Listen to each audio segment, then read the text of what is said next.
Thank you. May we be seated, please?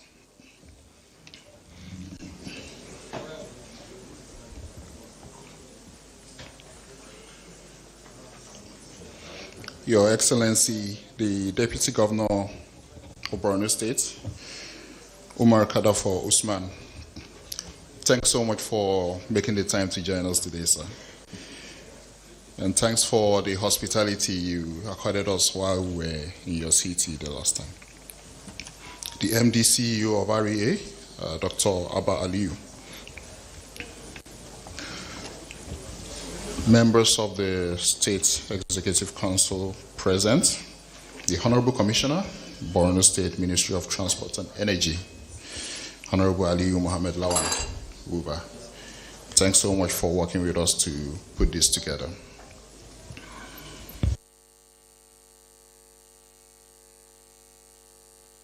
Very good data for you today, Director. Hopefully you'll be able to share some insights on the energy access data at REA. We equally have the Director of Energy, Borno State, in the room, as well as the Director of Engineering, Maintenance. We have the GM, Rural Electrification Board for the state. We have the STA to the Governor, as well as the SSA on Transport and Energy. We equally have the head of ICT and the PA to the Honorable Commissioner. Thanks so much, everyone, for joining us today.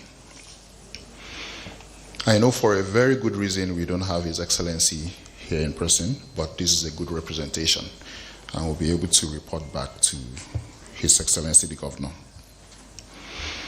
At the REA, we have the Executive Director, Technical Services, Engineer Umar in the room today, as well as the Executive Director, Corporate Services, Ayode Boyega.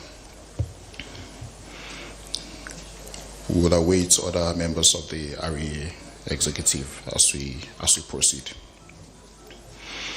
Your Excellency, sir, just to save some time and move along with this quickly, considering you have a very busy day, we welcome you once again to the REA State-by-State Roundtable.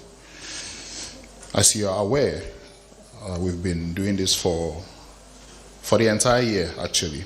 We now have met over 20 states, and the objective is simple: to catalyze strategic opportunities in the state's electricity market, through renewable energy and clean energy, as well as local manufacturing, considering that all the 36 states of the Federation has its own uniqueness in terms of resource deposits and resource governance in these states. Today's theme is very deliberate: empowering resilience and sustainability for socio-economic growth in the state, and of course, catalyzing clean energy investments in the state's electricity market. Resilience is very key. We know the amazing work that His Excellency and yourself have done in the state over the years to stabilize the state, but much more to recover the state and have it ready for strategic investments. So we are here today with a long list of private sector players from the clean energy ecosystem, who we now call renewable energy service companies. And they are here for a simple reason, Your Excellency: to get your commitment remarks today, and also to open Borno State up for business in the renewable energy sector. At some point, a few of them will be coming up here, sir, just to showcase, their line of both existing and ongoing projects in the state. And also we will have a lot of new converts who are now ready to take on, the opportunity and kickstart an active partnership with the state government. Your Excellency, sir, if you permit us at this stage, I would like to invite Shetima Booker, the General Manager, REB, for his welcome address.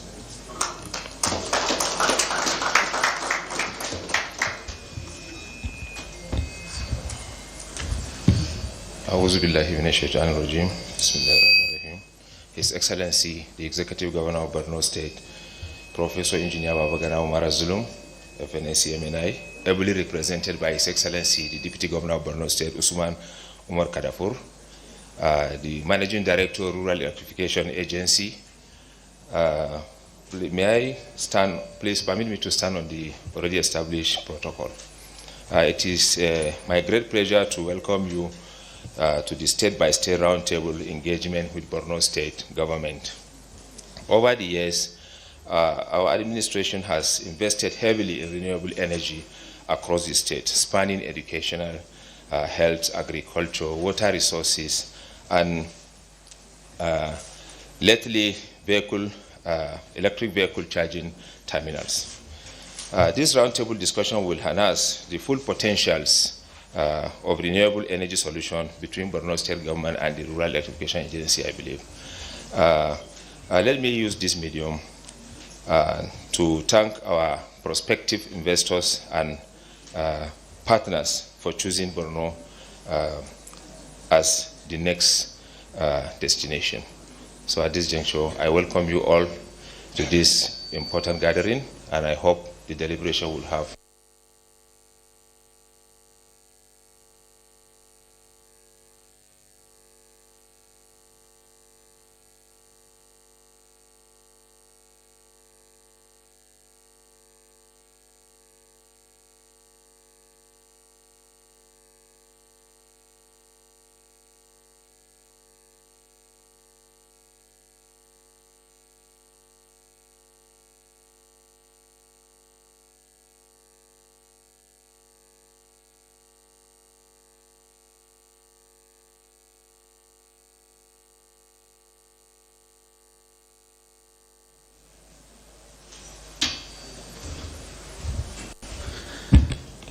my brother, the Deputy Governor representing the other brother of mine, His Excellency, the Executive Governor of Borno State.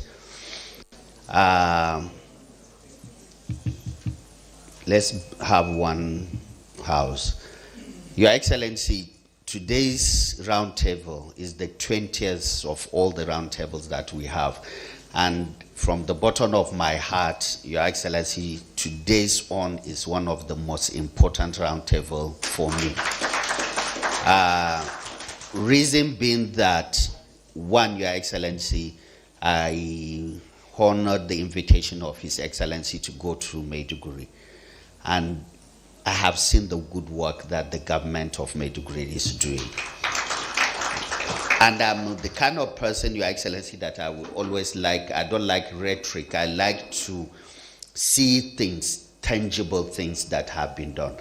I've seen some of the 24 or 104 world-class schools that were built by His Excellency. I've seen a number of them. I have entered a number of them. Not only that, I'm aware that there are 35 that are under construction, and there are 15 of them that are in the process of tendering. Your Excellency, I have also seen the hospital that is being built by the state government. In my mind, that hospital can only be built by the federal government, not a state. A gigantic hospital that has been built. I've been there, I've entered that hospital. And I've been also to the industrial cluster. I've seen the work that has been done in that industrial cluster. And this is one of the things that Rural Electrification Agency wants to see, where small, medium enterprises are put in a particular place that will enable us to power the entire cluster and create job opportunities and enhance the socio-economic development of the state. Another thing also unique that I have noted, which the general manager mentioned, is the charging point. Borno State is one state that I think it's one step ahead of REA. We are just in the process of testing and building the charging points. But when I saw the charging point that was built in Borno State, I was wowed. I was amazed with that level of thinking. I've also seen the way the Borno State now it's utilizing the electric buses, which is also another step ahead of us. I must also recognize the quality of the people around His Excellency. Your Excellency, the Deputy Governor, you guys have really chosen people with the technical competencies and the experience to do that. When I saw the Commissioner of Health, a professor, not even practicing within Nigeria, but you guys poached him from out of the country. Even the commissioner of energy was working with Sahara. He was saying that what exactly did His Excellency did to woo you from Sahara to the state government. But you know, Maiduguri, when they want to do anything, it can happen, whether we like it or not. Your Excellency, we also want to inform you that we have many people from your state that are working with us, and they are really the backbone of our institution. Our legal director and the assistant legal director, you should get up so that His Excellency will see you there. They are all indigenous of the state, and they are really doing very good job for us. So Your Excellency, before I start my presentation, I just want to do a caveat. This is the first time I'm doing this caveat, Your Excellency. After me, others will come and speak. And when they will speak, they will try very much to tell you whether they have a relationship or they have a friends in Maiduguri or they are even indigenous of Maiduguri. Your Excellency, don't listen to them. I'm the only person that is from Maiduguri, and that ended like that. Your Excellency, before also my presentation, I would like to make it clear and passionately also appeal to the rescuers that are here. We have rescuers, renewable energy service companies that are daring the challenges being faced in the electricity sectors. They go to any community, they build infrastructure, they catalyze debt and financing to build infrastructure. So I want to use this opportunity, Your Excellency, to appeal to them to give a special consideration to Borno State. Reason being that, Your Excellency, the work that we are doing is developmental. And development, wherever there are challenges of crisis, of security, that is where opportunities are. That is the kind of places that development should go. Because in the words of the governor of Kaduna State, he said electricity, by providing electricity, you are addressing the issue of security, you are addressing the issue of poverty, you are addressing the issue of health, education, and many things. And that is why I believe that we should give a special consideration to this state, support the work that the state is doing. So, Your Excellency, the part of the work that we do program is to give the rescuers the opportunity to give commitment. And this one is going to be a very special, different commitment. We want anybody that is come here to give the commitment of where he intends to go, when he intends to go, and the expected time that we will finish the infrastructure. Because we cannot toy with the emotions of the people of Borno State. They have gone through a lot, and we are here to just support them and make sure that we help them to go through the challenges that they are facing. Your Excellency, once again, thank you for coming. The hospitality of Maiduguri, it's out of the world. In my tradition, whenever you want to marry a new wife, so you have to do what we call kailefe. You do a big box with Kaya and send it. I'm not giving you for you to start thinking of going to Maiduguri. Exactly, I'm not giving you any ideas. Your Excellency, when I went to Maiduguri, when I came back, the commissioner brought Maiduguri clothes, very nice in a box, and I was given that. Your Excellency, I've kept them. I'm not going to wear them till Salah period. That's when I'll wear them. Can we have the presentation? So, Your Excellency, this is something that you already know.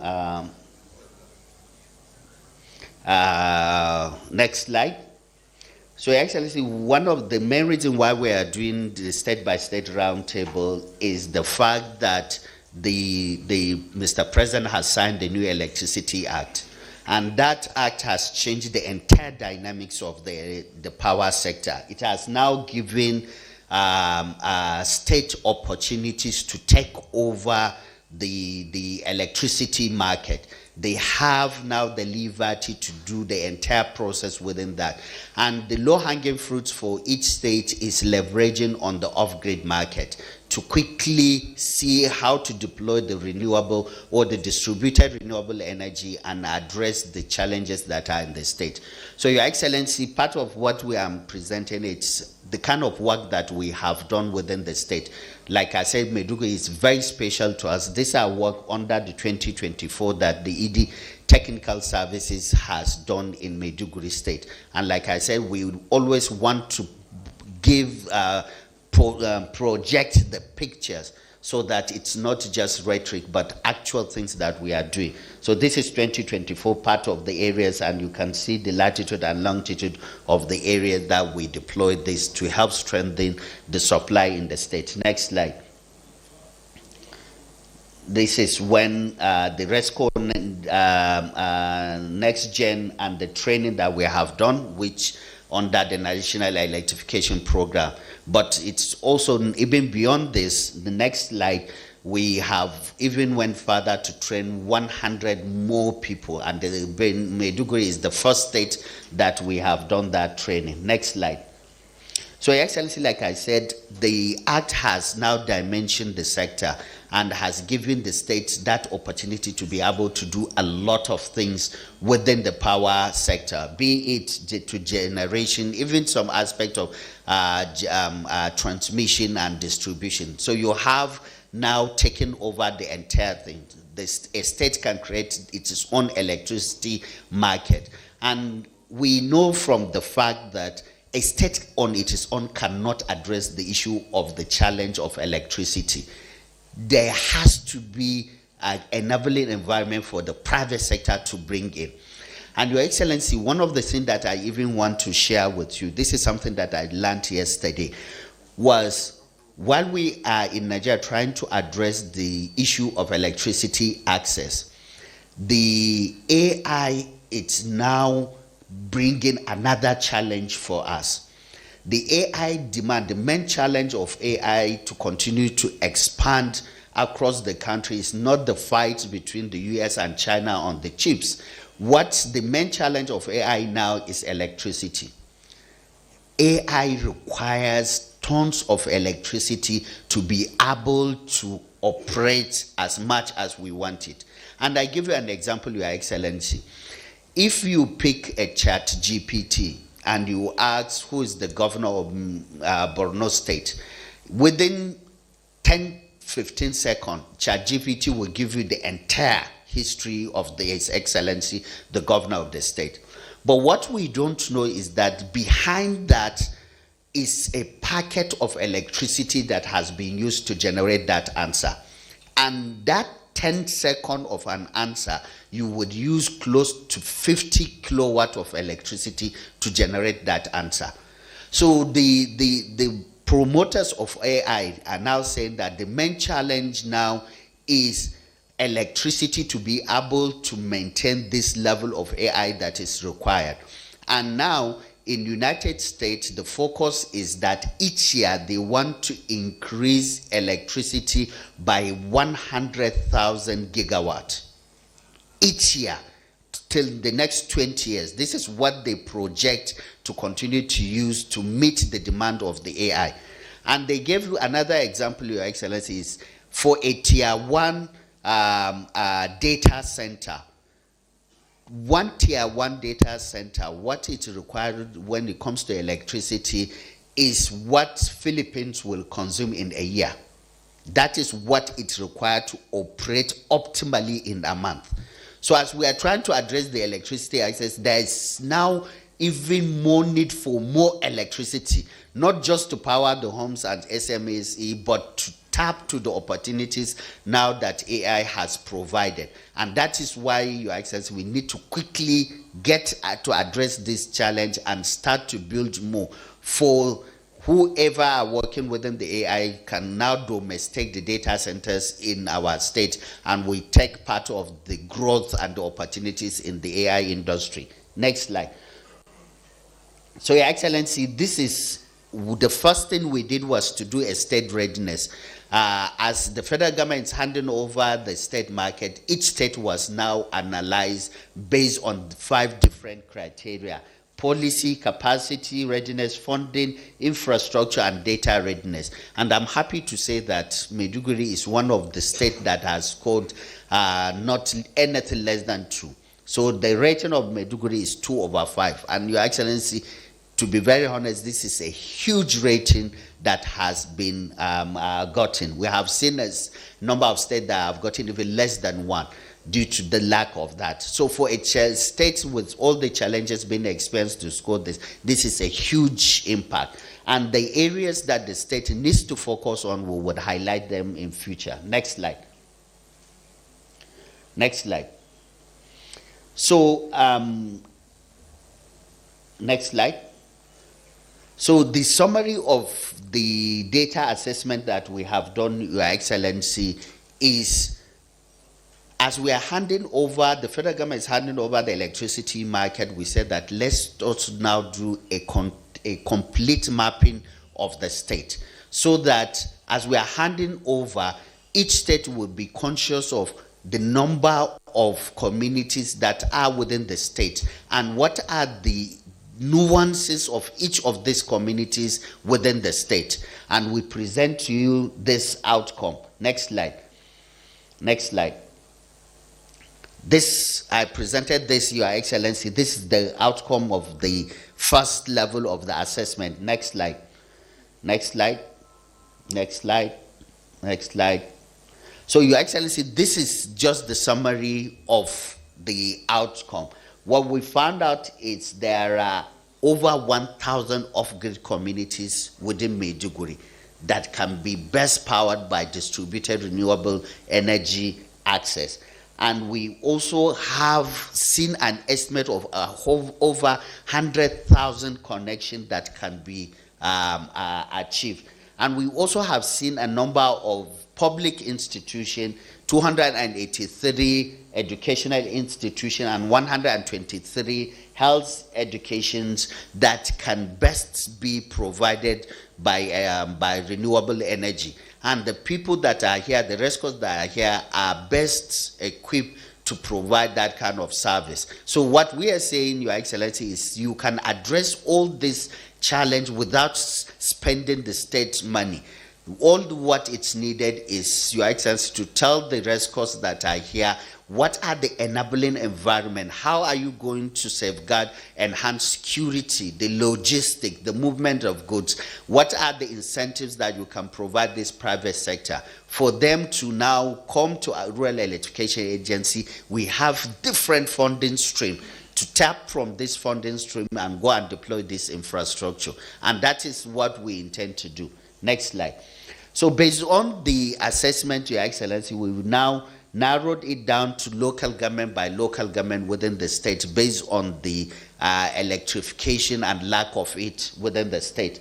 And we found out that Maguri, right, the Anhawul, Ambayo, and Kwaya, Kusar, and Sinani, or something like Shani, these are the local government with the highest number of areas that are not electrified. And this is what the rescuers want to see. If these areas are viable, if these areas, they can deploy this infrastructure, they can go there and take our grant and go and deploy. Your Excellency, the guy behind you is one of the people that amazes me. He's from the southeastern part of the country, but he has been moving in southeast much more than my ED. When we went to Jos to commission a project in Kwampam, after the commissioning, he said that, oh, he's using his car to now go to Gombe, Balanga, because there's a project that he's doing in Balanga. And from there, he intends to still drive from Gombe to go to Maiduguri. There is going to be a round table, and he wants to start to see what he can find out in Maiduguri. You know, the saying that, Your Excellency, that any community that you go and you did not see an Igbo man, leave that community.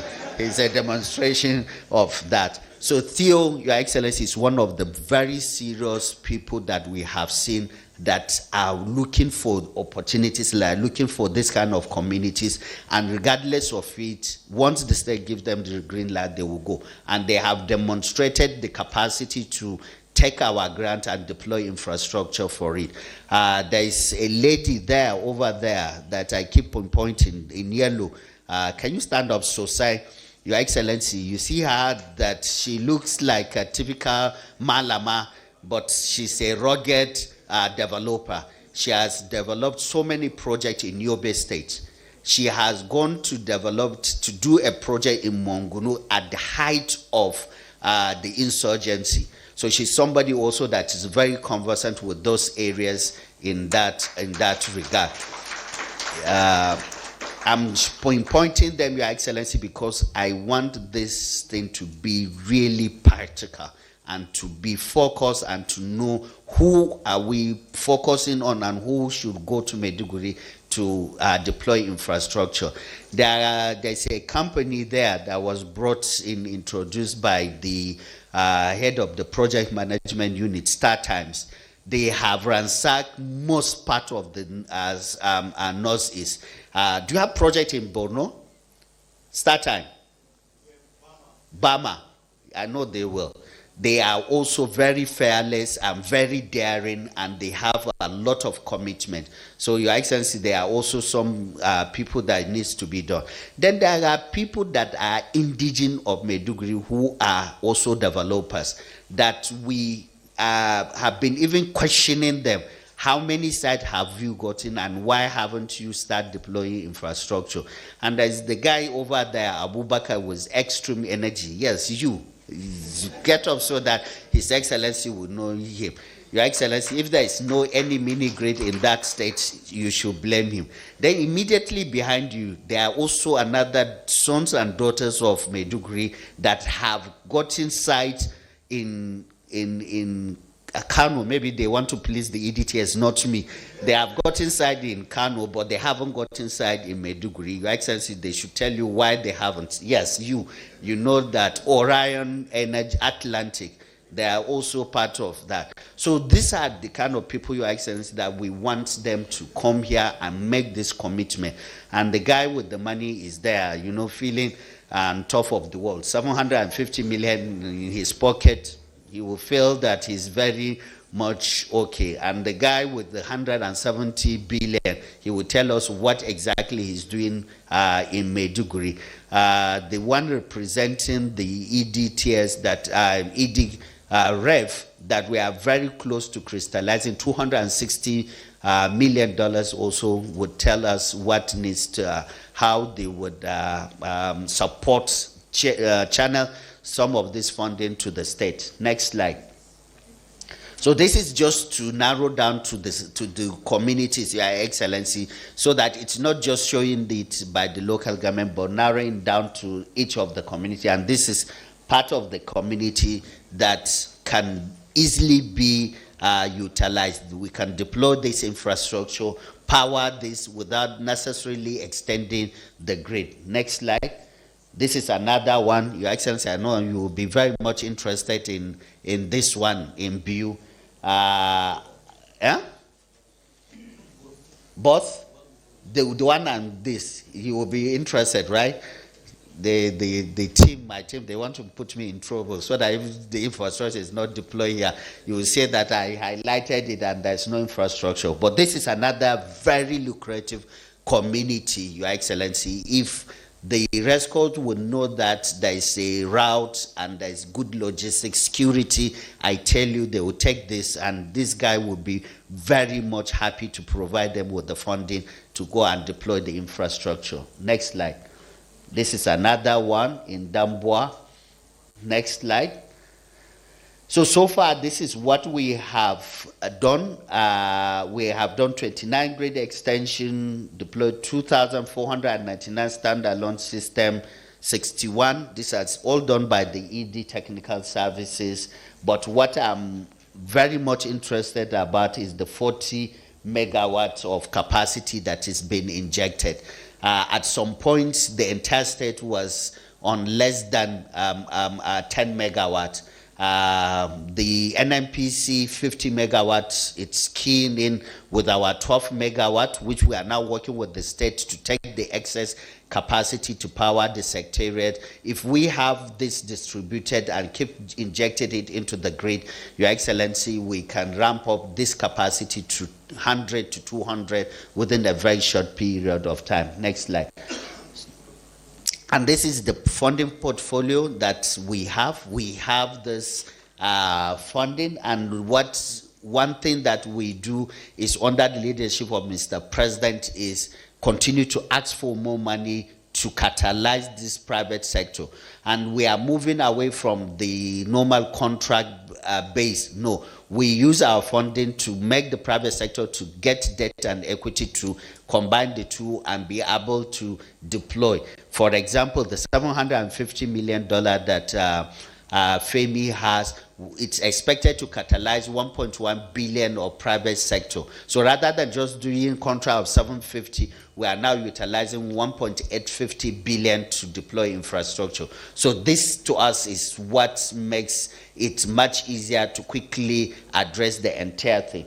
So we have a funding level of 1.1 billion, and we have a pipeline of 2.1 billion that is there, and we'll continue to utilize this funding till we address all the electricity access challenge in the country. Next slide.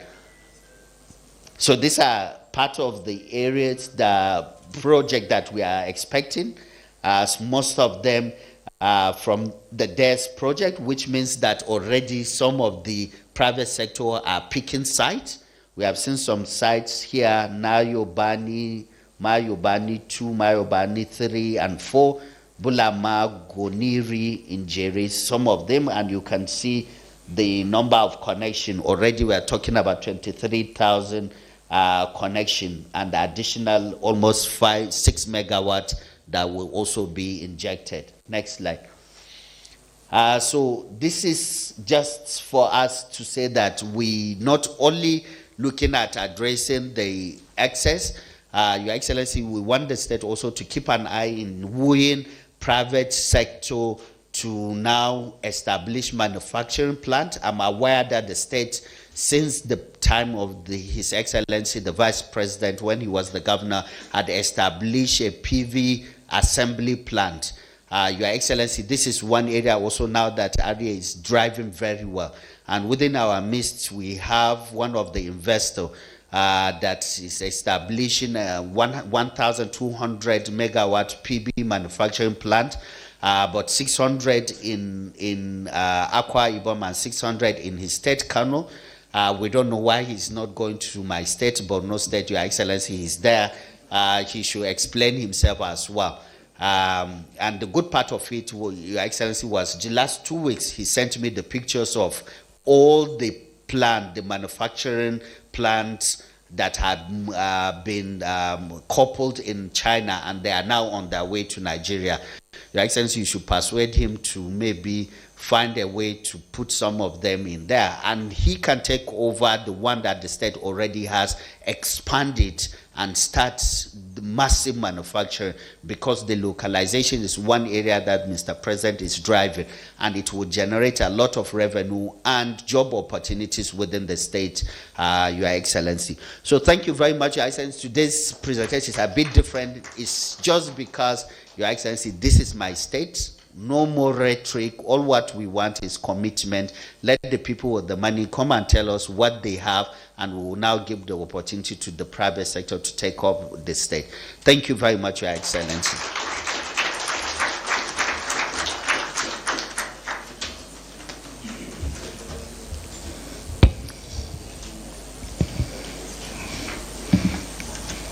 Thank you so much, Dr. Abaliu, the MD of REA. Your Excellency, sir, it's obvious that it takes the right people to power resilience, whether within the corporate ecosystem or at the state level. So it's a good thing to know that the rest of us in the room today will continue to be encouraged to take on the task of powering Borno State.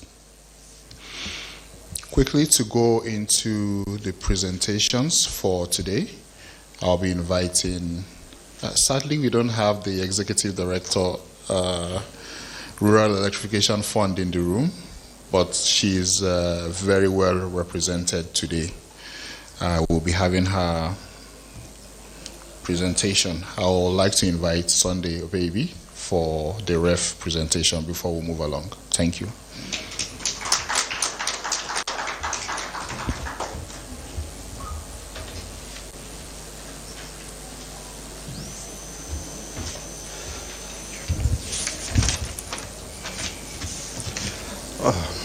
Your Excellency, the Executive Governor of Borno State,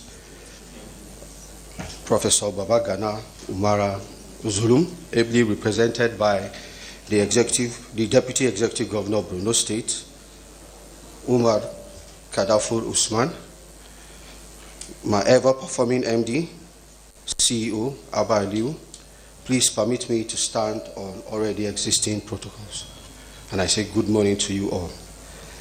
My name is Obiebi Sunday, and I'm standing on behalf of the Executive Director, Rural Education Funds, to tell us today what Rural Education Funds is all about.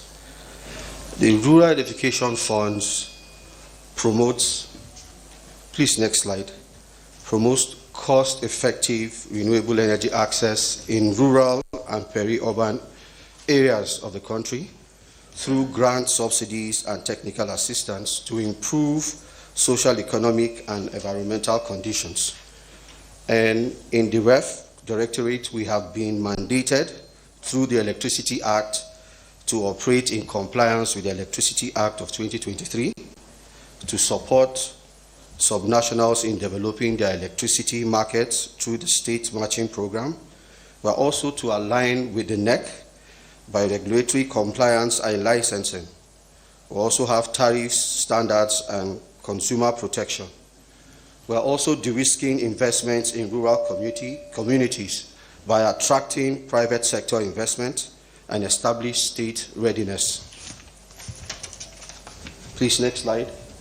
Now in REF, this is what we have done so far. We've been able to attract private investment of 5.8 billion by providing 124 mini-grids across the country, 25,580 solar home systems, and we were able to provide 18,013 medium, small, and micro enterprises with a total capacity of 16.8 megawatts across 36 states, including the FCT. We've also energized 12 markets and created 26,000 jobs. Now, if you go on my far left, you would see that we have been able to deploy mini-grids and solar home systems into 183 communities across the country. In the Northwest, we've been able to deploy 23, while in the Northeast, we've been able to deploy 27, the North Central 42, the Southwest is 33, and the south-south is also 33, while the southeast is 25, with a total connection of 204,248 connections, and also having 91,720 total carbon reduction. Please, next slide. So here are some of the projects we've completed and commissioned. We have one at Rafin Zufi, Gwagwalada in FCT, a 40 kilowatt mini grid. We also have in Uhafo Numi community in Kanum East local government of Enugu State, 100 kilowatts mini grid. Please, next slide. We also have in Bende community, in Bende local government area of Abia State, 100 kilowatts of mini grid. We have in Barkin Chiawa community in Kwampam local government of Plateau State with a total of 395 kilowatts mini grid. Next slide, please. This is a Lambata community in Niger State with a total of 990 kilowatts plus mini grid. They are still upscaling. My MD was there, including the minister, to commission that project. It's actually a big project, and they are still upscaling. I'm sure by the time anybody goes to visit, they would have scaled up to 1,000 plus. Next slide, please. So projects in Borno. Please, next slide. Your Excellency, these are some of the projects we've completed and commissioned in Borno. We have a 100 kilowatts mini grid in Viukuta community, that's Biu local government, Borno State. We have also done some SHS deployments in Damboa community in Borno State. Next slide. These are ongoing projects in our REF Core 3. We are deploying 50 kilowatts mini grid in Ngurusoye community in Bama local government. We also have SHS, that's solar home system deployment in Zambanmari community in Jere local government, Borno State. Please, next slide. So this is the Viukuta community in Biu local government. We have close to 670 plus connections of households, primary healthcare centers, and PUEs. This is for the Biu local government in Borno State. Next slide, please.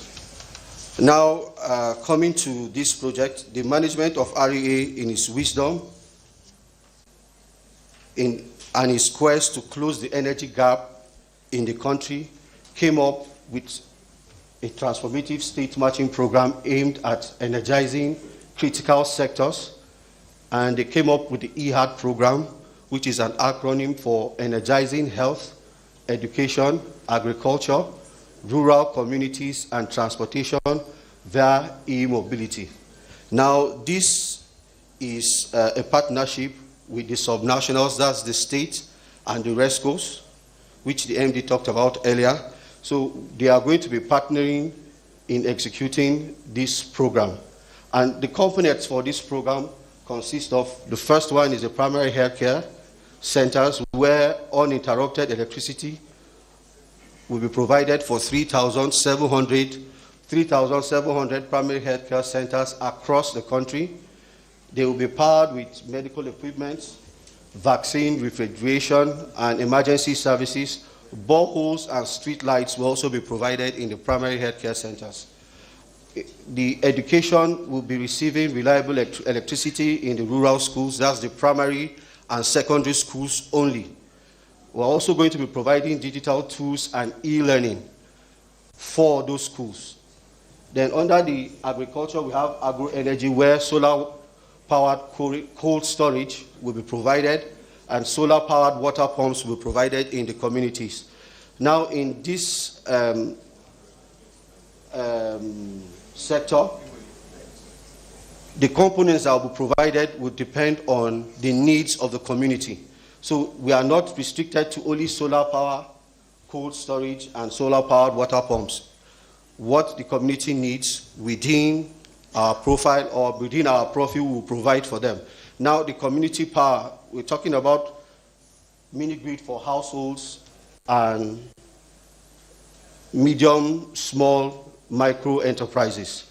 Transportation, we're looking at transportation via e-mobility, where solar-powered electric bikes and charging stations will be provided. Like my MD said, he went to Maiduguri and is impressed. He's already functioning there. What we want to do is to come and add more, how can I put it, more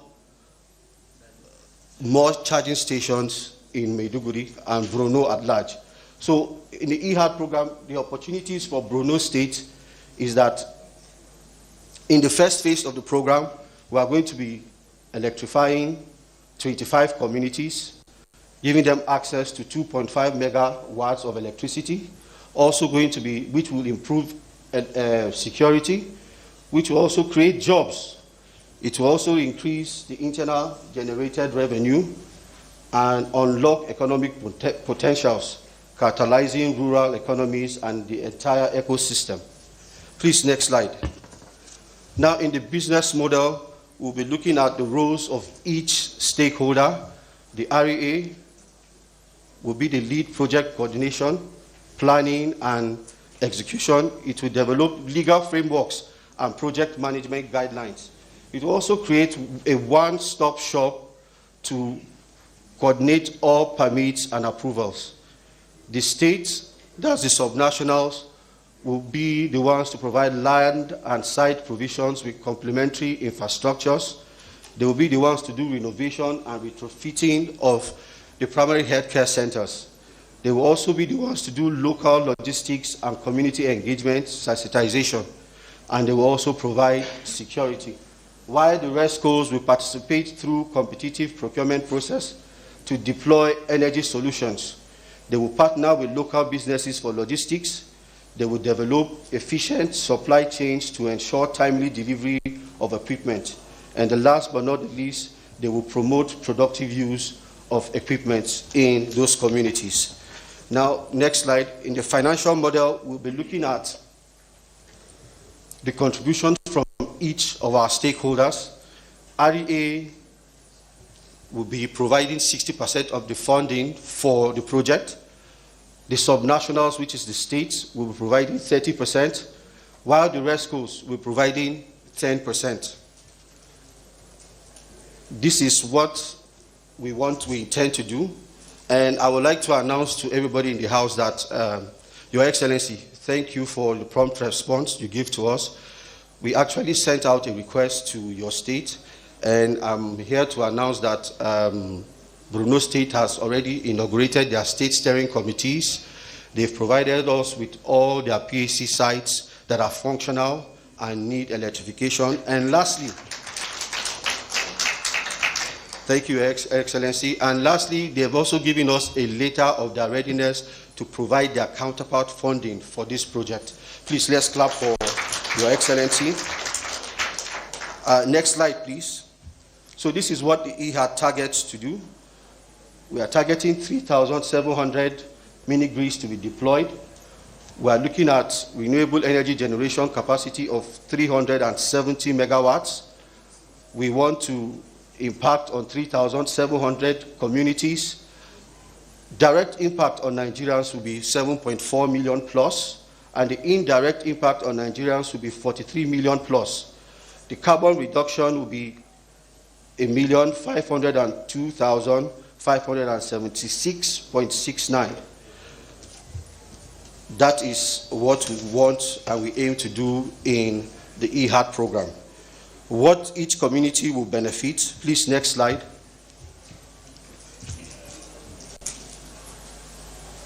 Each community will benefit from the health sector, a better healthcare delivery, vaccine refrigeration, borehole, and street lights.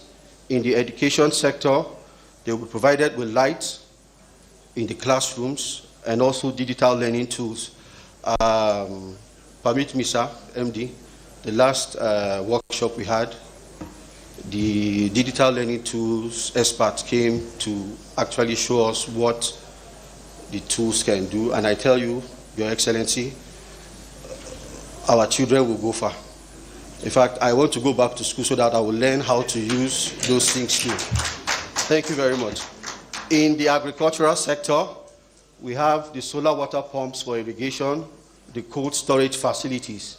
The rural communities, we're talking about electrification of households and the SMEs. While transportation, we'll be talking about e-mobility for better transportation, equipped with EV stations, battery swap kiosks. Thank you very much. Your Excellency, I want to thank you for this privilege and opportunity. I'm also a made man, though my MD said he's the only one from Borno State, but I spent 6 years there, so I can't say I'm from Borno since my MD is from there already.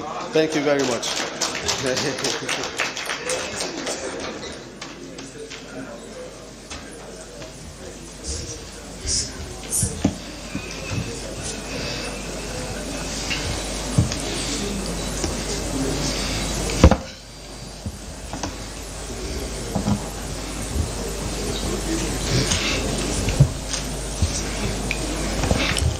Thank you so much, Sunday Obaby, for the clear representation of the Executive Director of Rural Electrification Fund. I think you also made your presentation quite short, just as the ED usually makes hers. Thanks, thanks so much. Your Excellency, sir, I will quickly want to take the next presentation. I'll be inviting Engineer Umar Abdullahi Umar, the Executive Director, Technical Services, REA, for his presentation.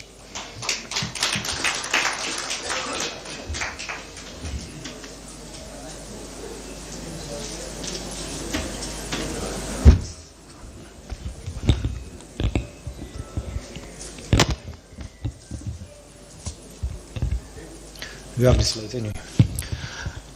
Your Excellency, the Governor of, Executive Governor of Borno State, ably represented by the Deputy Governor, members of the Borno State Executive Council here present, my elder brother, MD REA, my colleagues, ladies and gentlemen, allow me to stand on the existing protocol. Your Excellency, I have a very short, usually the shortest presentation, and I'll try to keep that record today as well. But just to put some facts, Your Excellency, before going over the presentation, I think the first ever site visit we did as a new management of REA was to the site at the University of Maiduguri. And I think in addition to that, Maiduguri State, Borno State is the only state that I think we've visited about 4 to 5 times. I think maybe the MD once or twice more than myself. So I think just for the sake of that, Your Excellency, I think I'm entitled to be definitely from Borno State. And Your Excellency, don't mind the other EDs. One of them might look flyer than me, or he has more money than me, but he has only been to Borno only once or twice, so why should he? And the other one, I think he has only been there once, Your Excellency. So automatically, after MD, next. So Your Excellency, also to commend you and commend the government. One of such engagements we had of lately was when we attended the conference on the Council on Power, NACOPS, National Council on Power.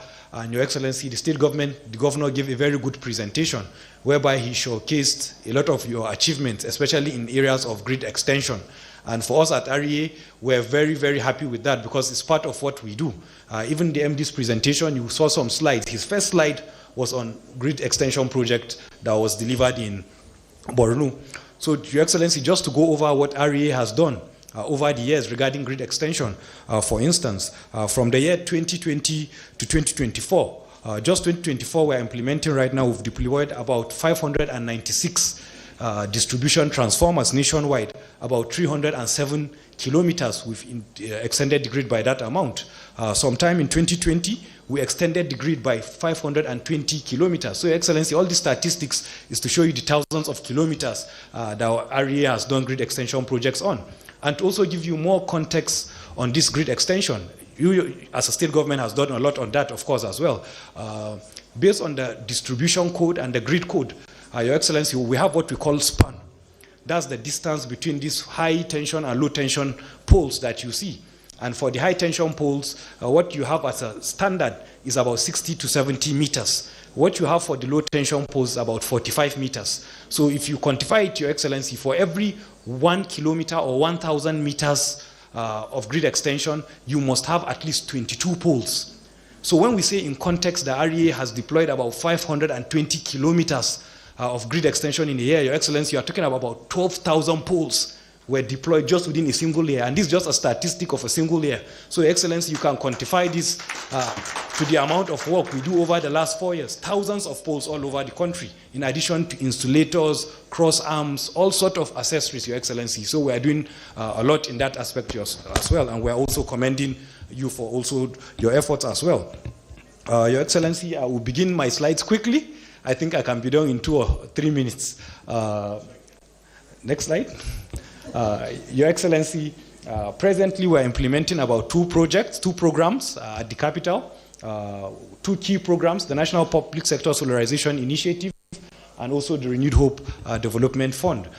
Under this, Your Excellency, you will be you'll be able to really understand what we are doing because you have seen the work we've done at the University of Maiduguri. You've seen the scope of the work, from the construction of the power plant to the distribution, the scaling and the metering.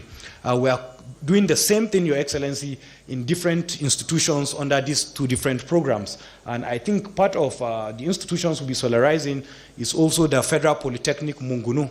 It's part of them. And there was a time we even hosted the chairman of Federal Polytechnics at the MD's office. And I think the chairman of the Federal Polytechnic Mungunu was very articulate about the potential of Mungunu, the kind of activities, fishing, a lot of things he said. That's part of the reason why we ensured that during this program we made sure Federal Polytechnic Mungunu was a beneficiary under this program. And Your Excellency, this is another reason why I think me and MD automatically, we definitely have to be given that status of internship of Borno State. So Your Excellency, we are also doing the same, similar scope under the Renewed Hope program, whereby we are solarizing about 8 universities. University of Nigeria, Nsukka, University of Lagos, University of Benin, Ahmadu Bello University, and 3 or 4 other universities. Next slide. Your Excellency, these are just pictures of some of our interventions across the years. Next slide, in Borno State. Your Excellency, of course, like I mentioned earlier, we have standards for all the technology that is deployed. Standard for span of poles, height of poles, standards for even renewable. These technical standards did not include this portion before, but we just updated that this year. So we've added a lot of renewable technology.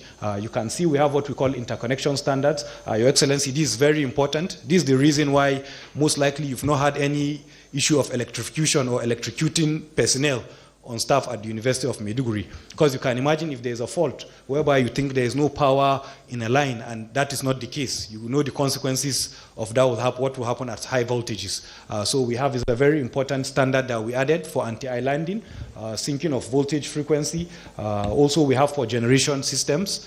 Since like in University of Maiduguri, we have about 12 megawatts, Your Excellency. So we have standards for the type of PV panels that are deployed, even in areas that are more cloudy and not as sunny as Maiduguri. Without wasting much time, same standards for storage, for EVs. Like the ND said, you are well ahead of us, or a step ahead of us, but Your Excellency, we are catching up on that as well. So in our standards, we've also added standards on EV charging, which is mainly direct charging, and for EV swap, battery swap technology as well. Same for smart systems and security. Next slide.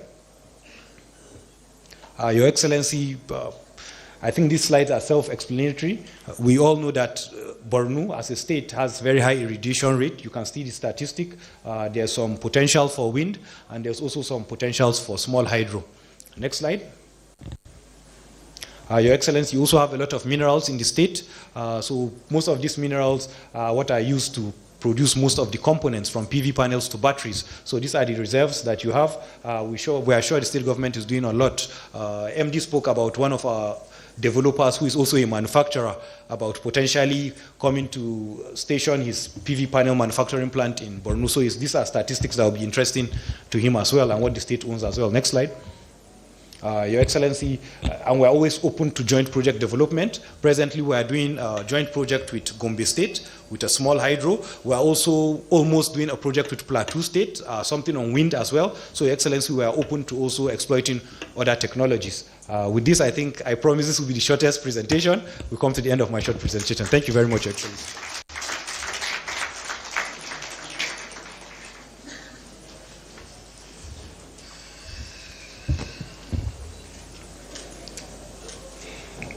Thank you very much for that, Engineer Umar. Engineer Umar, just as you've highlighted the natural resource deposits, if you look by your left or right, you see this roll-up banner also concisely details, some of these resources as well as their locations. So Borno State is definitely a place to catalyze opportunities in local manufacturing, using these deposits. Your Excellency, the Deputy Governor, sir, I'll quickly be inviting Olufemi Akinyelure, the head Nigerian Electrification Program, for his presentation.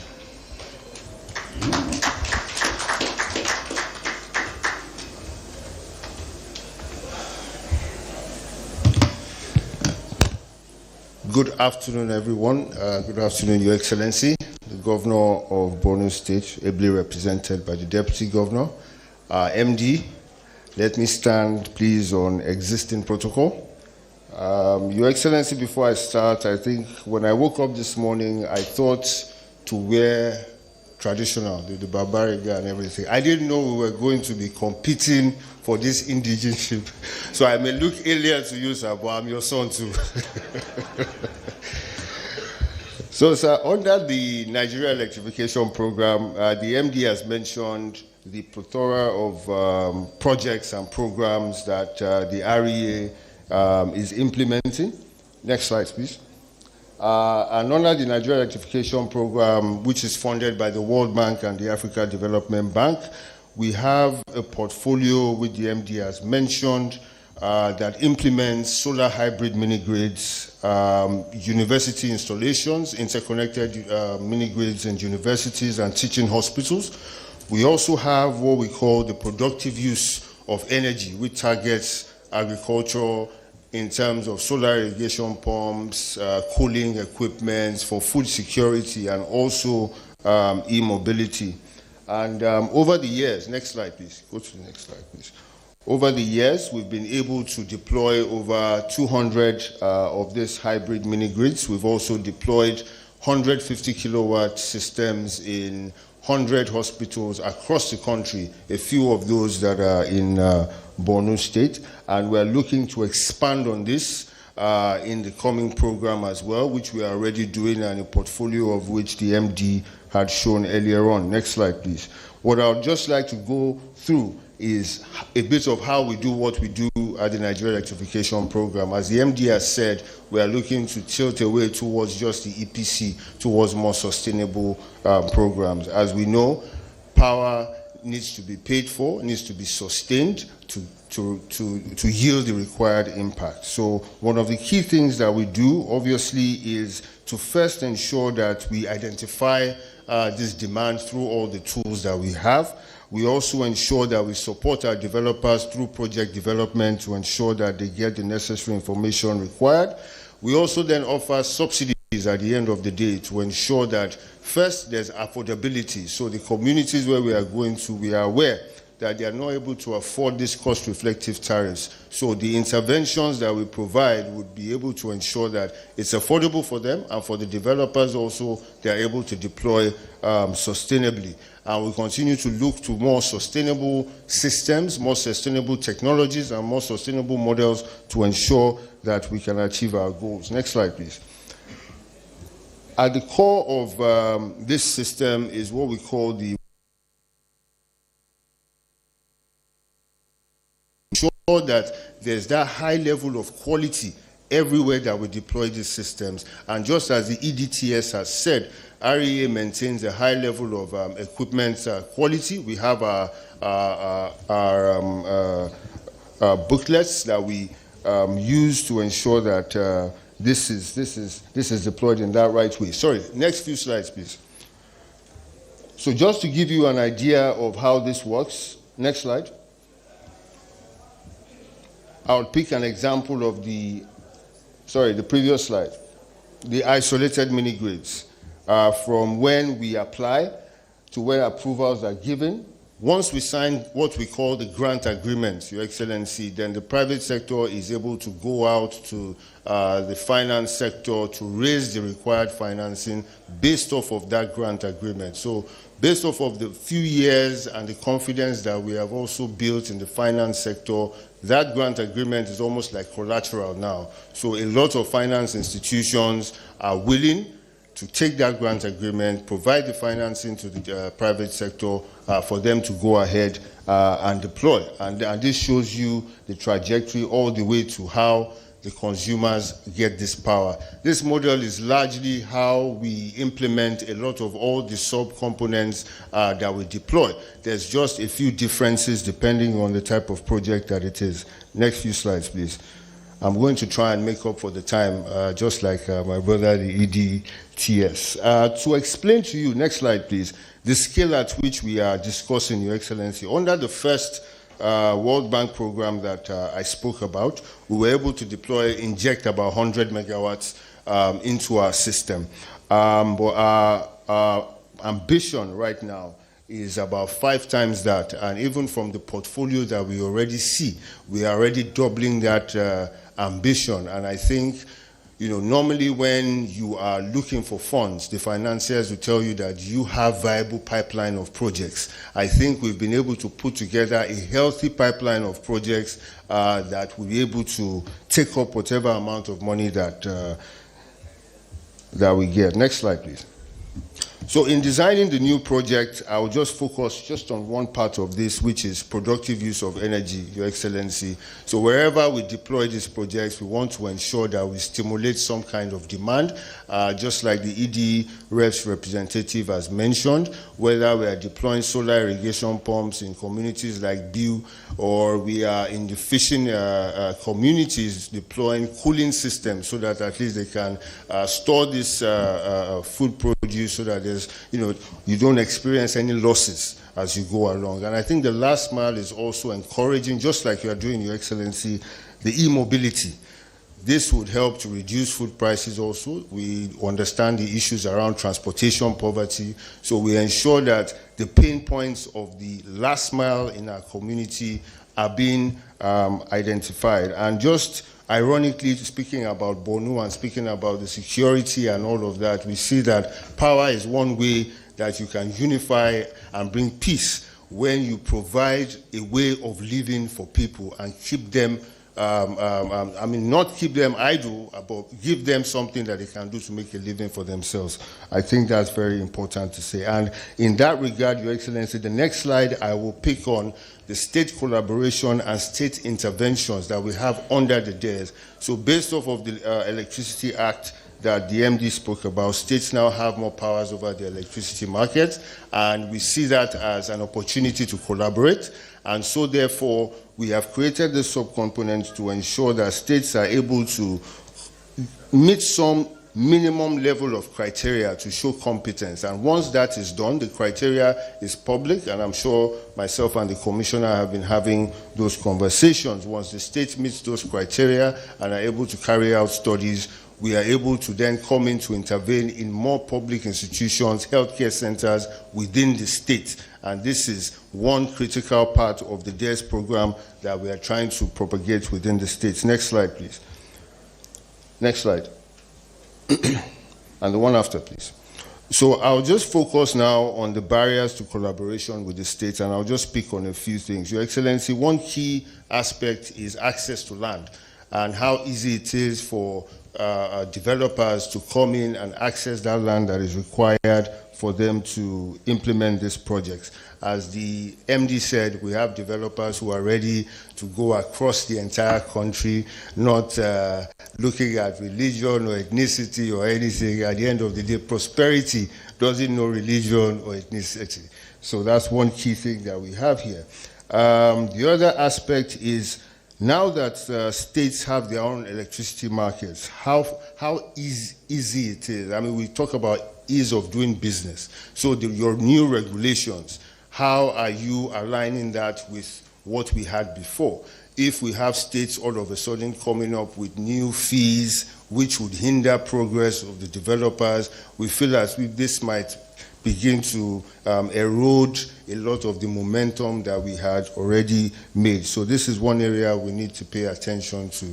One key aspect I like to also always emphasize is around community sensitization.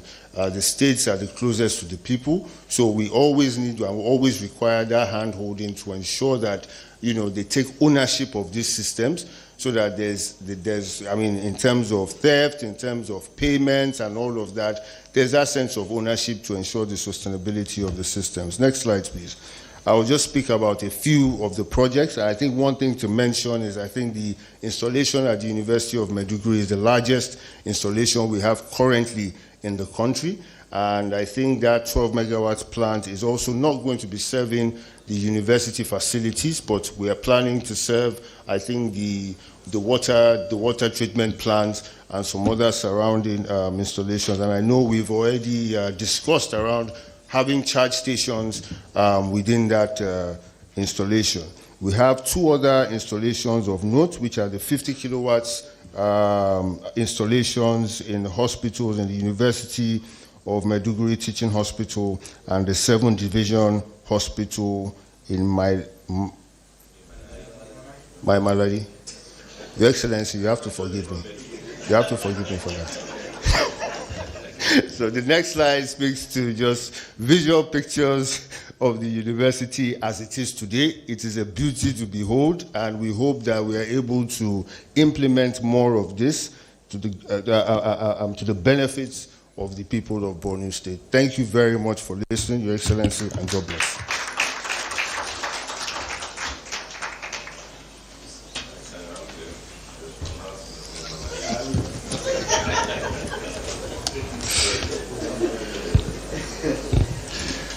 Thank you so much, Olufemi Akinyelure, the head NEP. Your indigenship is hereby cancelled.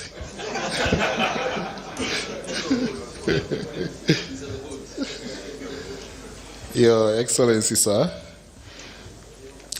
it's obvious that to sustain this scale-up phase, this renewable energy scale-up phase, there's a need for a strong talent pipeline, across the 36 states of the Federation, especially with young people acquiring the requisite skills on renewable energy management and energy access generally.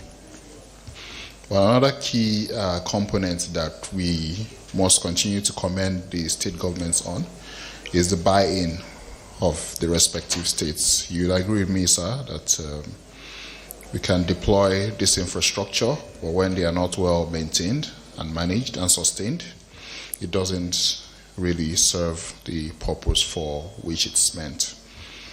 Which is why we'll be taking a presentation specifically on sustainability, as well as youth capacity in the clean energy ecosystem next. I'll be inviting the Executive Director, Corporate Services at the REA, Ayoade Boyega, for that presentation.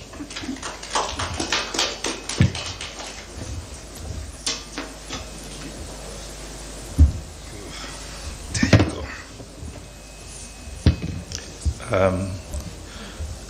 Good afternoon, Your Excellency, the Deputy Governor of Borno State, representing the Governor of Borno State. Good afternoon, my MD. Good afternoon, ladies and gentlemen. Please permit me to stand on the already established protocol. I'm going to be standing on the already established protocol, but not all the established protocol, if you would permit me. The one I refuse to stand on is the one where previous speakers that has come to this podium have made false claim of being associated with Borno State. In my own case, I don't have to be a Borno indigene just by association. My maternal grandfather that gave birth to my grandmother happens to come from Borno State. So you see, the difference is clear. I'm not like the MD, neither am I like Femi or the ED that came to speak earlier. Mine is quite different, and I don't need to wait for the indigenship to come to me. It's in my DNA, MD. You can't beat that. Thank you, Your Excellency. I think today is not a day for long presentations and words and all of that. The MD have spoken a lot. He has set the tone. The ED has come here to show you the project that we have done. Femi has also come here to show you what we are doing with the NEP and the rest of them.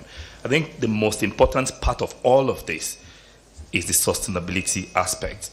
There is nothing we are doing in this country today as Nigeria that has never been done before. But we also always have one issue that is the bane of our problem, which is the issue of sustainability. Some people will call it lack of maintenance culture. But at REA, when we plan a project, from inception, we think of how we can build sustainability into this project. That is why we have created something called the REUs for all our renewable energy projects that we are building. The REUs translates to Renewable Energy Users Cooperative Society.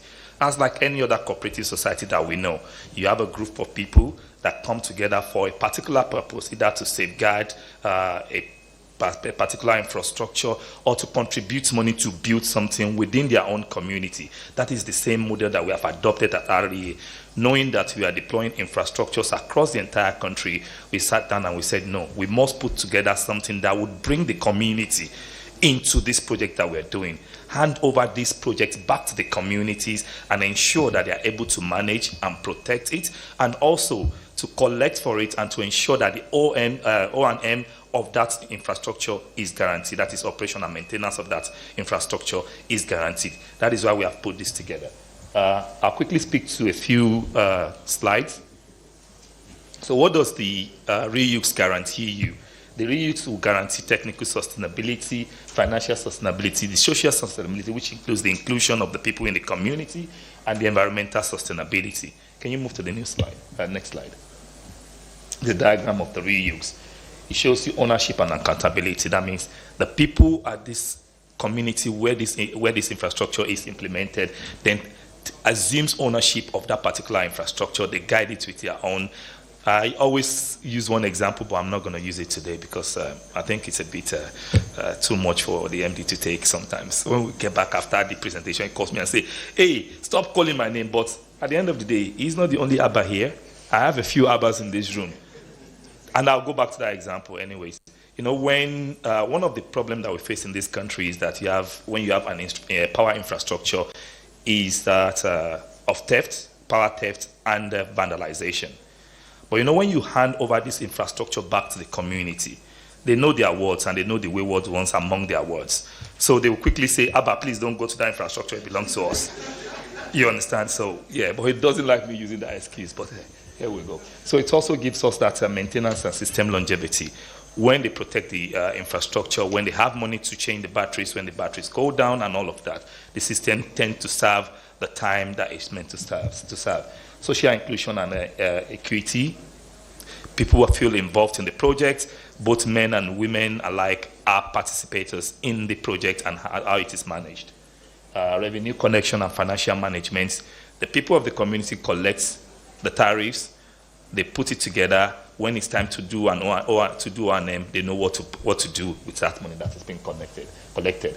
Community engagement and awareness, local economic empowerment, that cannot be overstressed because we all know that anywhere you have power, you are definitely improving the economic activities in those communities, and that speaks to that. Next. Still in the same vein, enhanced system reliability, financial resilience, cultural fit and local adaptation, so scalability and replicability.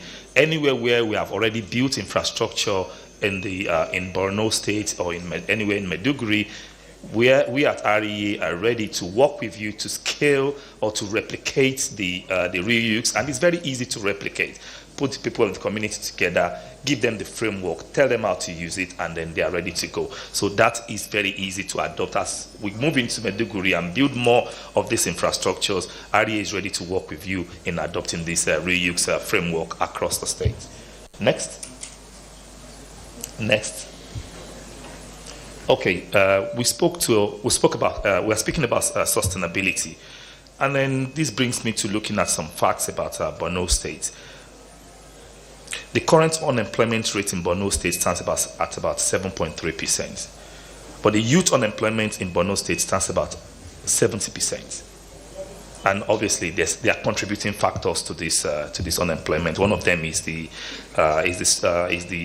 influx of IDPs into Borno State. But sometimes you have to turn a disadvantage to an advantage, and this is the opportunity for us here. The MD has spoken about someone here having about 170 billion naira. Femi came up here with his suit and very nice tie. We know he's already spending from the $750 million that he has.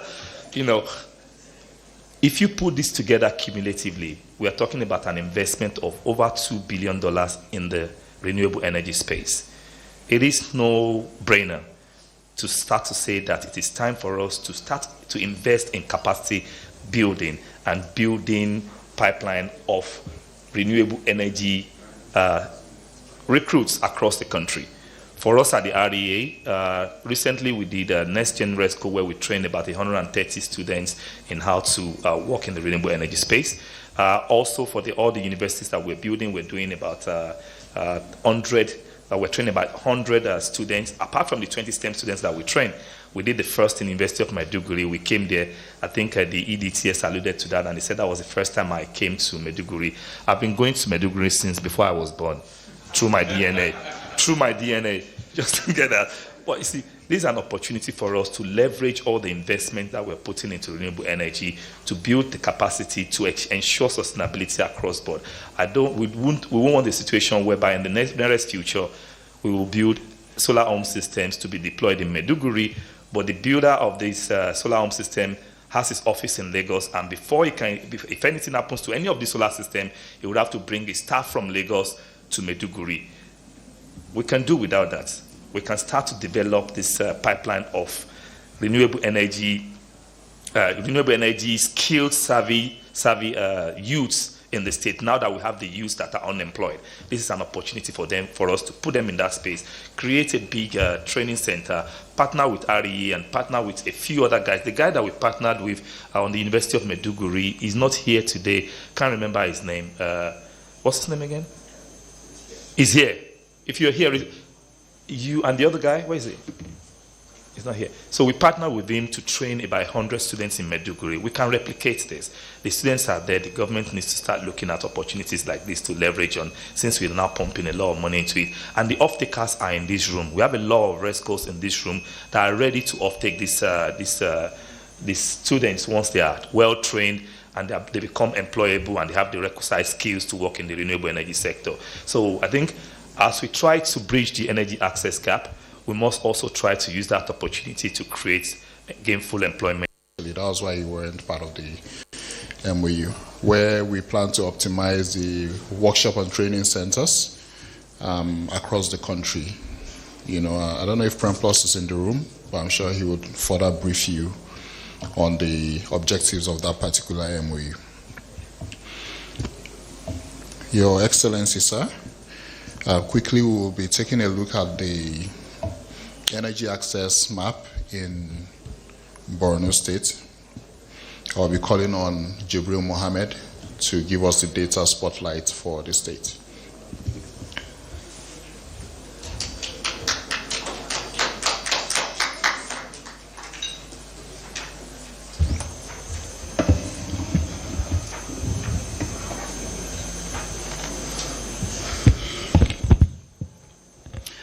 Good afternoon, Your Excellency. Good afternoon, MD. Please permit me to also adopt the already established protocols of the day. I think one thing has remained very, very clear today from the MD's presentation, when we have seen a lot of data points from the communities in Borno, the local governments with the highest number of off-grid communities, to the way MD, my boss, was struggling to mention some names. I am from Gombe, so I'm familiar with all the names from Kwaya to Biu to Damboa to Maiduguri. And hopefully I won't also murder some of them. Your Excellency, behind you, MD has also stated that we have so many stakeholders here. 3 sets of stakeholders stand out. REA here, representing the federal government, is out to make sure there is impact. We wanted to understand what the problem is, where all the communities are, what we need to block or fill that electricity access gap. But we also have the private sector that MD put on the spot earlier. They are also investors. They want to make money, but they also want to drive national development. And then there's the Borno state, whom I'm sure is also out to ensure a lot of this development happens within the state. The only way all of this makes sense is when we put all of the three together. REA providing the grants, the private sector coming in with their own equity and making this investment, and Borno State providing that enabling environment. I think that summarizes the entirety of what we're doing today. But how do we understand the problem? MD mentioned mapping the entire country and understanding where each community stands, where they are, how many people are there, how many homes are there, how much connections we can establish.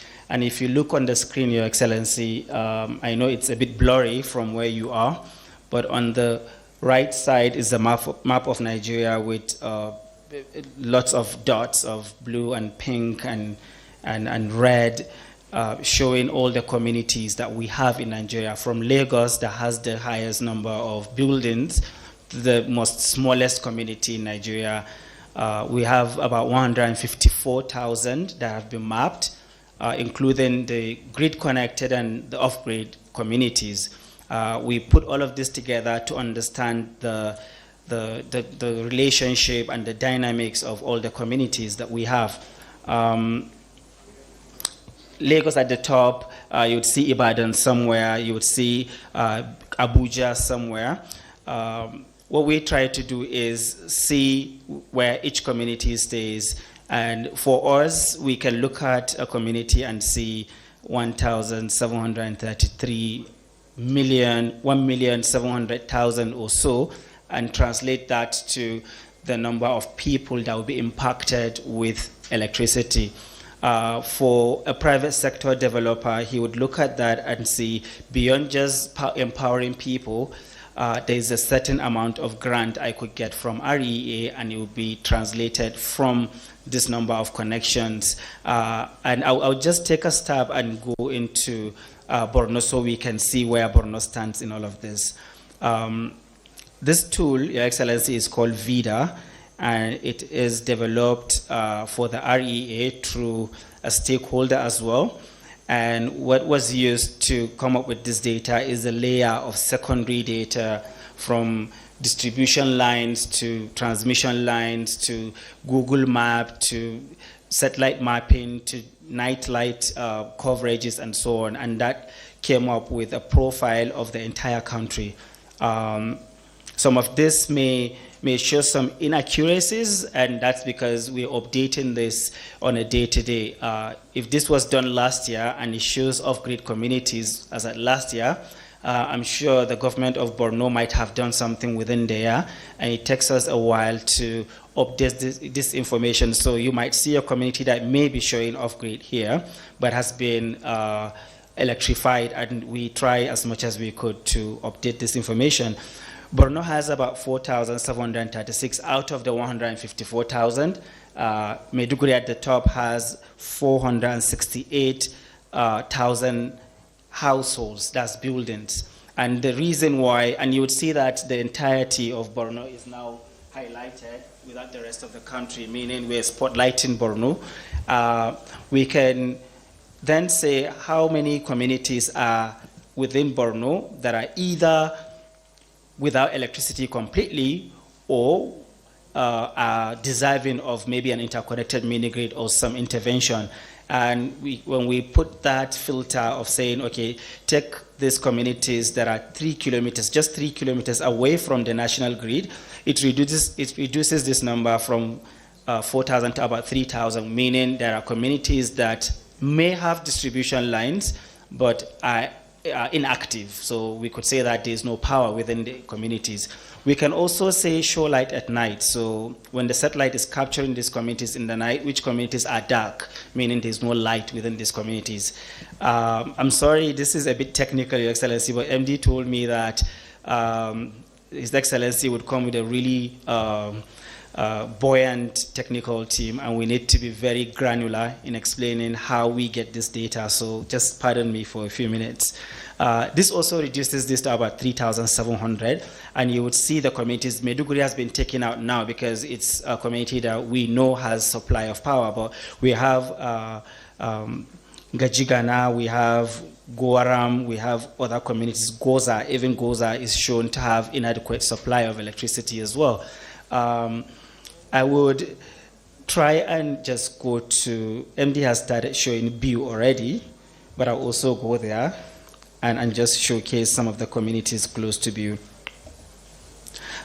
When you filter that, it would show you that BU has 166 communities that are probably off the grid or requiring intervention. So this community here that I'm picking is, I think it says Garabula. Yeah, Garabula. I hope I'm right, Your Excellency. I'm doing even worse than the MD. Garabula, okay. And then just beside is there's Zua, I think. You can see the shaded area, and that's showing the entire map of that community. And when you zoom in, you would see the purple dots and the purple squares. You can zoom it even more, and they show houses. They show rooftops of all the houses. There are pitch areas like this one here. They're just small houses that may have just about 5 or 6 people living there. And with that, we know how much the consumption of that house is. We know the purple houses are a bit bigger than the pitch houses. We know the green houses are large households. We know the blue houses are medium households. And with that, we can say that in this community today, if you put up a mini grid, you can establish 1,055 connections. And for each of these, when you go on top to the red part there, there's a bit blurry. It says $500. And that's the, I think that's about the amount that each connection will fetch for the private sector developer. When MD says we're going to fund this, this is how we fund it. We tell them to go and do their exercises, their stakeholder engagement, but when they come back, this is how we measure their performance by looking at how many connections they have established and how many people they are impacting, and that's how we give the grant. But we also see beyond that. You would see school, you see a hospital. I think there's a dispensary here. We have a central primary school in that community, and that's what we call anchor loads, where the consumption there would be more than what you consume in a household. The head of NEP also spoke about productive use, and we consider this some of these facilities as places that would make mini-grid more sustainable.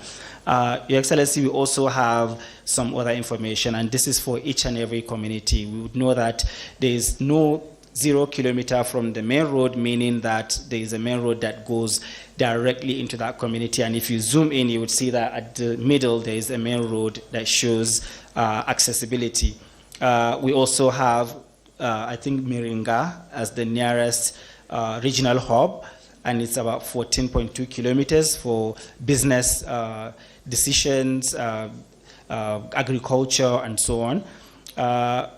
This software is also able to calculate how much energy is needed based on the number of people and households, and we can see about potential PV production of about 1.7 megawatts that would be generated there. We have so much, and I don't want to go into each detail, but the PV size for this, when you when the calculation is done and everything has been put in place, we're looking at 88 kilowatt peak system that would provide this, and a genset of about the same size, and a battery size of about 353 kilowatt hour.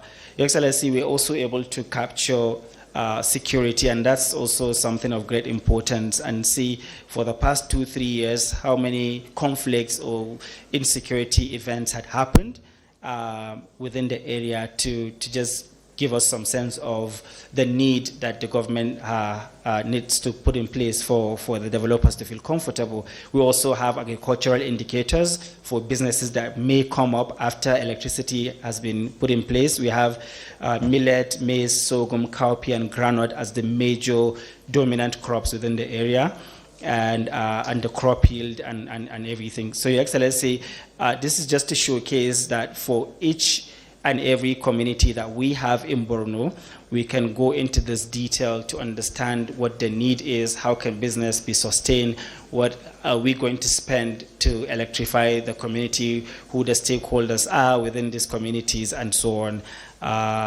And I hope that this would provide some confidence for not just the state, but the private sector players here to know that there is ample communities within the state that could translate into viable businesses for them. Thank you, Excellency, and have a beautiful rest of the day.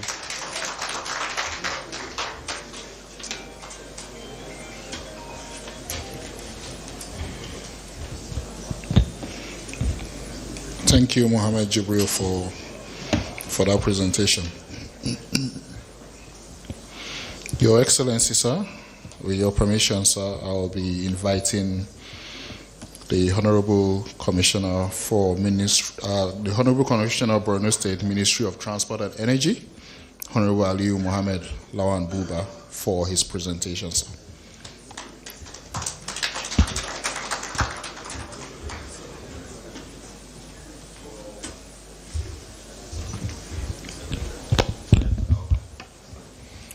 Your Excellency, Professor Babagana Omar Zulum, the Executive Governor of Borno State, ably represented by His Excellency, the Deputy Governor of Borno State, Dr. Umar Usman Kadafur. Excellency, if you permit me to align with the well-established protocol. Just to also clear doubt for those trying to claim, indigenship of our state. Femi, you are the money man, and the closer you get that, closer 750 you are.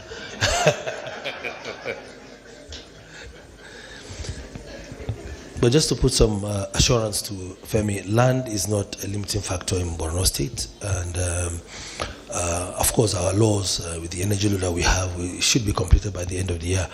We tend to align, with already what is on ground, so as not to disrupt, far too out what is already established, and we can have something that can be seamless and work as quickly as it should. Your Excellency, let me use this opportunity to also thank the MD of REA, my brother Abaliu, and his team. They have opened their doors and they've welcomed us into their community. Your Excellency, they have recognized our local rescues. You would agree with me, Excellency, that we built Borno State in the last 6 years with these gentlemen. They understand our communities. They've established the solar systems in our communities. All these numbers and figures we will call out when it comes to solar renewable energy. These gentlemen are fully and solely responsible. They're actually here with us. If you can please stand up and let them see them. And MD, thank you very much for giving them an opportunity to be part of your space. Just quickly moving on, just to rub in into MD's face much more. We have a presentation to air out to the viewers here, just to tell you what we've really done when it comes to EV and the EV mobility. Thank you.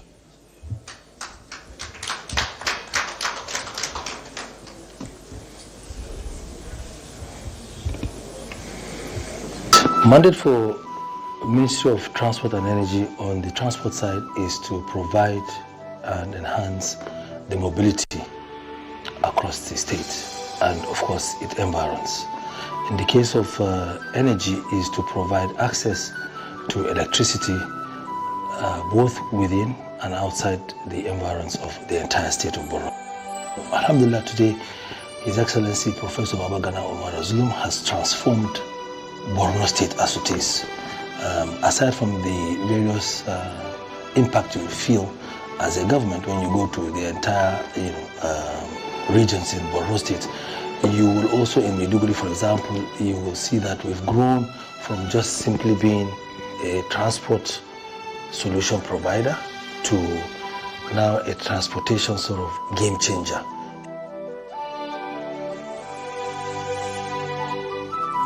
Borno State has recorded the #1 spot in introducing a commercial platform for electric vehicles in Nigeria. We launched ours in December 2023. Borno State generally as a community has accepted there is what you call the solar system. Now, if you now grow that competence or capacity from just solarizing your house, and that you can provide some sort of transportation that is driven by a solar system, people immediately sort of accepted it and bought into it. They were just simply waiting for the reality. How is it possible that solar will, in the value chain across board, provide or enhance mobility transportation in the state? And not just the region or the north, but the entire country. What I mean by this is we have evolved from the fossil fuel transportation that everybody knows to electric vehicle transportation, form of transportation in Borno State. And at all levels, from the tricycles to the saloon vehicles or taxis, and now the luxurious buses. Where it concerns a value chain like improving the economies of the state, farming, for example, during the farming season, His Excellency Professor Babagana Omarazu, Executive Governor of Borno State, has mandated the Ministry of Transport and Energy to provide free transportation for the farmers to and from their farmlands, including moving their proceeds. The sky is our limit as far as we are concerned. You know, we are growing our capacity today from 50 vehicles on the road to 150 by the end of the month. And then we have 20 electric buses. And for us, that is just the tip. His Excellency is his kind of person. He's hands-on, very energetic, and he leads by example. He has no comprehension of there's a timing restriction or a fatigue restriction. He sort of works just around the clock. And to sustain that, he is feeding that drive with young, energetic citizens, you know, to be able to improve on his service delivery and his mandate for the good people of Borno State.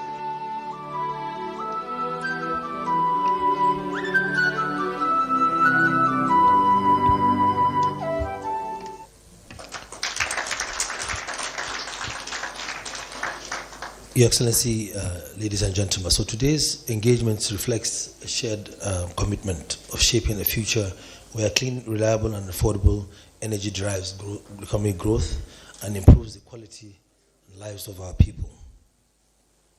Guided by the leadership of our state, strategic decisions have been taken. We've created an enabling environment that is both investor-friendly and forward-looking. Notably, amongst others, is the recent commissioning of 125 kilowatts, of solar energy for our poultry production center. We've replicated such competence across various schools, hospitals, health centers, community centers, just to be able to encourage the renewable energy world or space to come into Borno State and to convince you that indeed we are ready and open, for business. We've, as an administration, deliberately harnessed these opportunities to be able to give you the encouragement that you need and the reflection that you must have to come into our space. Indeed, recently the Borno State Investment Promotion Agency is currently exploring the potential of partnership where 5 reputable companies are trying to bring about the independent solar power plants of about 1,300 megawatts. And these are the kind of opportunities that we want to bring in, to bear. And of course, REA at the center of it all is the partnership we yearn for always in our state. As we deepen our efforts and the focus would include on utility scale solar power generation, agriculture, agro-processing, energy efficiency and innovation, training, production, workshop centers, value chain addition beyond Maiduguri metropolis to support our EV mobility revolution. Borno State today stands fully prepared to work hand in hand with investors, of course, with the REA for a shared vision for sustainable growth and innovation. To enforce this commitment, our administration has established the Ease of Doing Business Committee, and incidentally chaired by His Excellency, the Deputy Governor of Borno State, Dr. Umar Usman Kadafur. And of course, one of the mandate for that committee is to create a seamless, investor-friendly, profitable business environment, removing bottlenecks, bureaucracies, accelerating approvals, continuous support, and then partnership engagement at all times. Ladies and gentlemen, we stand here before you. Thank you and trust that your interest and your willingness to invest in Borno State is apt, and we as a government are here to support and encourage as you walk down the roads of Maiduguri or into Borno State. Thank you very much.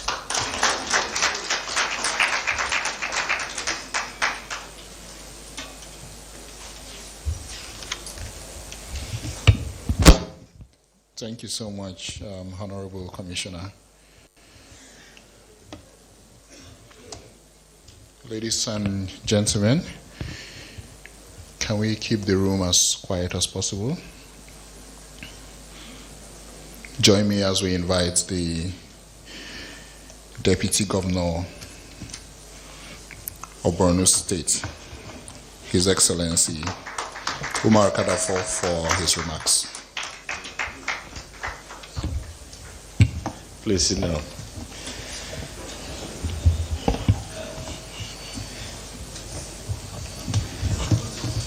Mr. MD, while we're trying to adopt your indigenship in Borno, I will even ask the Shehu to adopt with traditional title. And for those who might take title in southern part of the state, I will ask the Emir of View, especially the SA to the MD. Emir of View will give you a title, and fortunately enough, the Birma of View is among the midst of investors here. So please note, Mr. Birma Abundi, that the SA to the minister should be giving a title for not pronouncing well the name, so that next time he will do well. Thank you so much. The Managing Director and Chief Executive Officer of the Rural Electrification Agency, my brother and a friend, Abba Aliu, Executive Directors from the REA, top management officers of REA, my sisters and brothers from REA too, the real sisters and brothers from Maiduguri, the Honorable Commissioner, Ministry of Transport and Energy, Alhaji Aliu, and also General Manager, Rural Electrification Board, Borno State. We have the Senior Technical Assistant to the Governor on Transport and Energy, directors from the Ministry of Transport, Borno State, partners, invited guests. I'm here representing my boss, the Executive Governor of Borno State.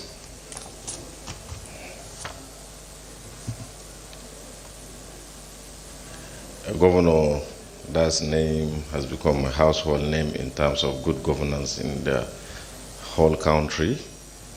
Engineer Professor Babagana Umara Zulum. I didn't consult him, but I've stamped the indigenship of those who have claimed since paternity, and those whom I know especially the MD, who might have a different motive for that affiliation with Borno State. Anyway, I will not make it public now until when you wore the Babariga that was given to you by His Excellency on Salah Day. So really announce your intention and motives.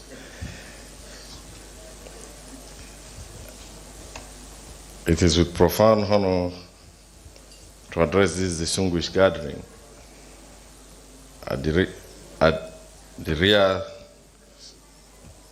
State roundtable engagement, while the theme Powering Resilience and Sustainability for Socio-Economic Growth catalyze clean energy investment in the Borno State electricity market. This is not only timely, but apt. Under this administration, Borno State has continued to deliver strategic, people-centered development anchored on a clear long-term vision, the 10-year strategic transformation agenda and the 25-year Borno State development plan, recognizing that energy is the engine room for progress. Our administration has made groundbreaking investment in renewable energy and clean transportation sector. These efforts are laying the foundation for inclusive growth, climate resilience, and sustainable economic advancement. Notable achievements undertaken by our administrations include industrial and strategic solar infrastructures. That's the construction of 5 megawatt solar power plant at the Borno Industrial Complex, which is designed to support industrial production, stimulate manufacturing, and strengthen the state economic competitiveness. Installation of 600 kilowatt solar power system, powering the newly constructed Yarwa electric vehicle mega charging hub, the first of its kind in the entire Northeast sub-region. Deployment of 250 kilowatt solar system at the Borno Express Terminus charging point, supporting the state growing sustainable transport network. Clean mobility transportation, that's the procurement of 150 electric taxis, 100 electric metro city buses, and 500 electric e-tricycles, a landmark of clean mobility initiative that is reducing carbon emissions, improving urban transport efficiency, and lowering energy costs for commuters. Renewable power public infrastructures, installation of hybrid solar streetlights across major highways, urban corridors, markets, and strategic locations to enhance security and stimulate nighttime commercial activities.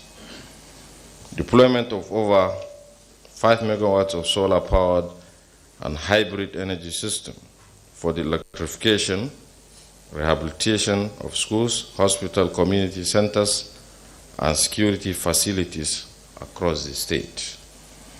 One of the most transformative achievements of our administration is the successful resettlement of internally displaced persons, with over 20 communities rebuilt and restored. These resettled towns are now being integrated into the state renewable energy framework through off-grid solar mini-grids, stand-alone home solar system, solar power water scheme, and establishment of solar-enabled agricultural irrigation clusters powered by over 3.5 megawatts of integrated solar energy solutions. This approach ensures reliable electricity supply where national grid extension remains technically difficult or financially prohibitive. Enabling social stability, restoring livelihoods, and improving quality of life. Borno State possesses exceptional natural and economic advantages.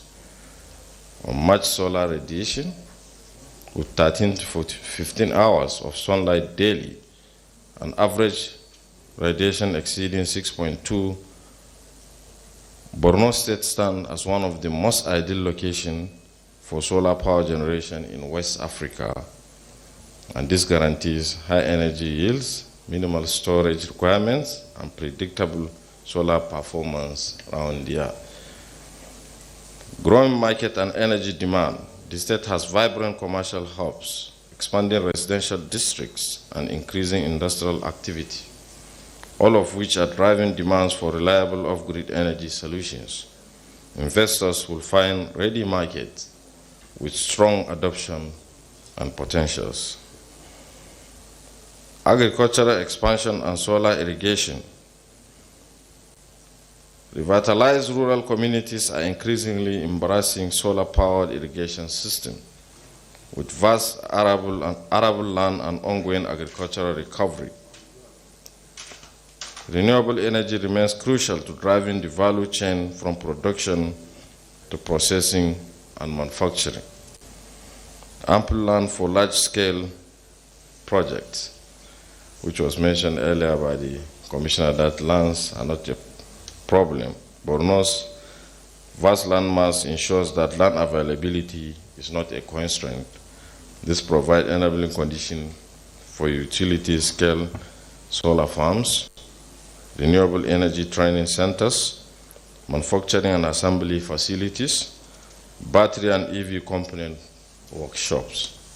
To consolidate these gains, the Borno State government is finalizing a comprehensive energy law scheduled for completion in December 2025.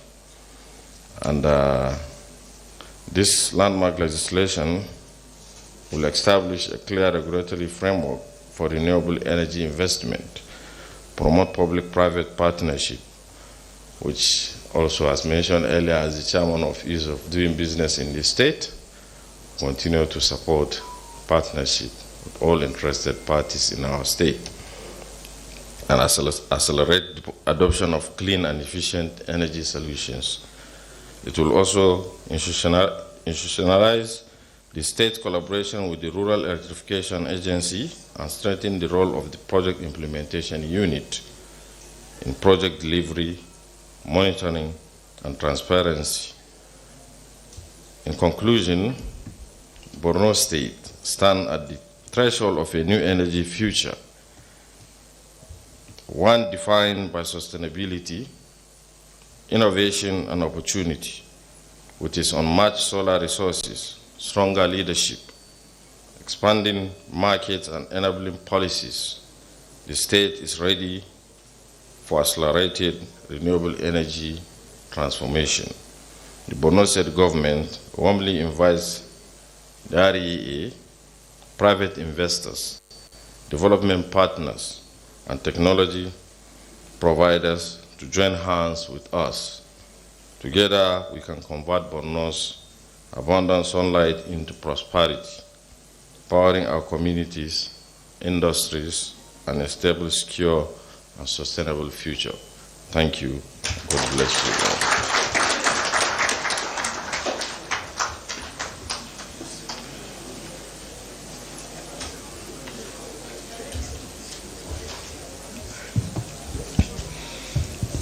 Another round of applause for His Excellency, the Deputy Governor, please.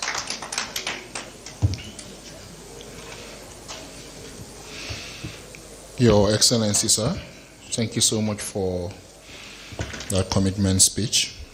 It's loud and clear that Borno State is ready for business. Before we go into the MOU signing, MD, do you have any suggestions? Should we go do the discussions before the MOU? Okay. Your Excellency, a very important thing about the rescues we have in the room, that we've continued to have in the room over time, is that they are color blind, culture blind, and they don't care about religious differences. They just want to, access these opportunities and deploy this infrastructure across the country. So we must continue to commend them because they've remained our foot soldiers across the nation. And we've had a full room on each and every one of these stakeholder engagements. So this particular section of the program is specifically for them. I know we've received a ton of requests, but Your Excellency, you permit us, we'll give them 1 minute each, especially for the RESCOs who are indigenous of the state, and who also have a portfolio of projects on the states. So let's have the requests come in. We'll take as many as we can before we go into the MOU signing proper. I know the state government already submitted a few names. Well, let me quickly recognize them. MTech Solar Solutions, Mufi Renewable Energy, Mustard Energy Solutions, Bravo and Yellow Energy. I think we have all of them in the room. But quickly, if in the order that I have it here, I currently have Phoenix Renewables, then MTech Solar, Mofi, Mustard, Bravo and Yellow, Trust Energy, News Engineering, Green Maple Energy, A Solar. So we have about 11 RESCOs here, but please let's keep to time, 1 minute each, just to give room for other RESCOs. Please, commitments, most importantly, commitments to take on clean energy projects and investments in Borno State. Commitments, please, is very important, but let's stick to the 60 seconds mark to give opportunity to all the RESCOs to speak. Thank you very much. Phoenix, you're up first, and then we have the rest. Thank you.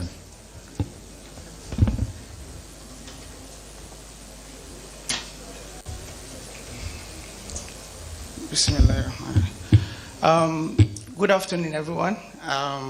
It's very emotional for me to be here because my state is here today, finally. After about 19 states, we're the 20th state. Distinguished ladies and gentlemen, good afternoon, Your Excellency, the Executive Governor of Borno State, ably represented by our Deputy Governor, the MD of REA, my big brother. My name is Engineer Sadiq Abubakar Isa. I'm the chairman of Phoenix Renewables Group Limited. It is an honor to join this important roundtable. We are grateful to the government of Borno State and the Rural Electrification Agency for the continuous support and collaboration. At Phoenix Renewables Group, our work across Nigeria reflects our commitment to sustainable energy and mobility. In Borno State, we have delivered 500 electric tricycles, which was contracted by the Borno State government. We are working on deploying more EV charging stations to support the growing, to support this and strengthen the mobility and livelihood of the people of Borno State. As part of our commitment to the state, we also donated 50 kVA inverter solution to the state's specialist hospital, part of our courtesy visit with the MD of REA when we were in Maiduguri 2 weeks ago. Our DARES program through REA is to further deepen our engagement through community inclusion and capacity development. We stand ready to expand our partnership with Borno State and REA to deliver scalable, bankable, and impactful energy projects that will unlock investment and drive inclusive growth. And with the kind of energy in this room, it's renewable.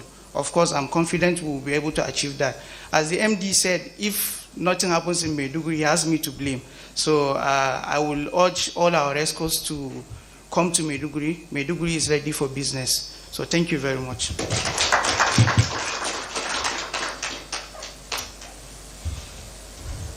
Thank you, Phoenix Energy. Well, you have a fine, though. We will send an invoice for your fine because you exceeded the 1 minute mark.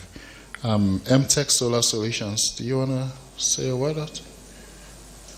Is MTech in the room? Okay, if not, Mufi Renewable Energy, Mustard Energy Solutions. Okay. I mean, you all are indigents of the state, and I'm aware that there are existing amazing clean energy projects already ongoing that you've been doing, just as His Excellency, the Deputy Governor, has mentioned earlier. We'll have Trust Energy. Trust Energy in the room. Okay, I just saw him now. Okay. News Engineering, Green Maple. Green Maple? Okay, let's have Green Maple. Green Maple, 60 seconds, please. Commitments only. Commitments only. Good afternoon, everyone. Good afternoon, Your Excellency. Distinguished guests, esteemed stakeholders. My name is Yusuf Yahya Muhammad, and it's an honor to represent Green Maple Energy Solutions Limited. Back in 2021, I was privileged to serve in Maiduguri as an NYSC Club member, and during that time I served in Shehu Garbai Secondary School, and I see firsthand how lack of electricity hindered education progress.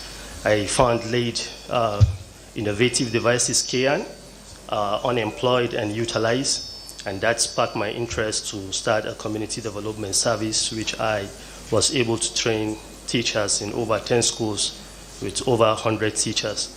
So one thing remained eminent: lack of electricity has been one of the major factors of unemployed of these devices.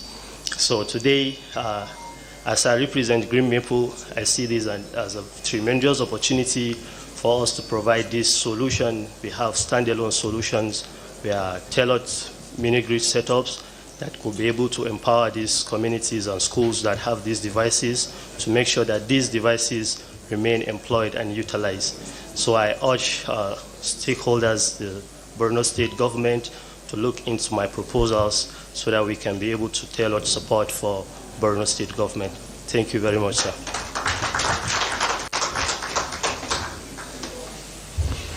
Okay, thank you, Green Maple. News Engineering, are you set? Is Trust Energy in the room now?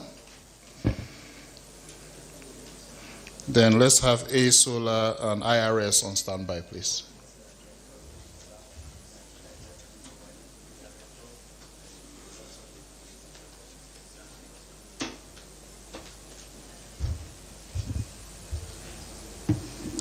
Good afternoon, Your Excellency.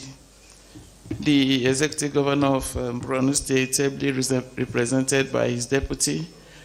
Good afternoon, the most sought after and most sought after MD of REA, my brother Abba Aliu, and then the EDs that is always trying to outsmart themselves as if there's competition among themselves. And good afternoon, distinguished ladies and gentlemen. My name remains Lady Josephine Nweze, the Managing Director of News Engineering Nigeria Limited. Well, I don't know how I can tell a story of 42 years in 1 minute. I'm only asking for extra 30 seconds.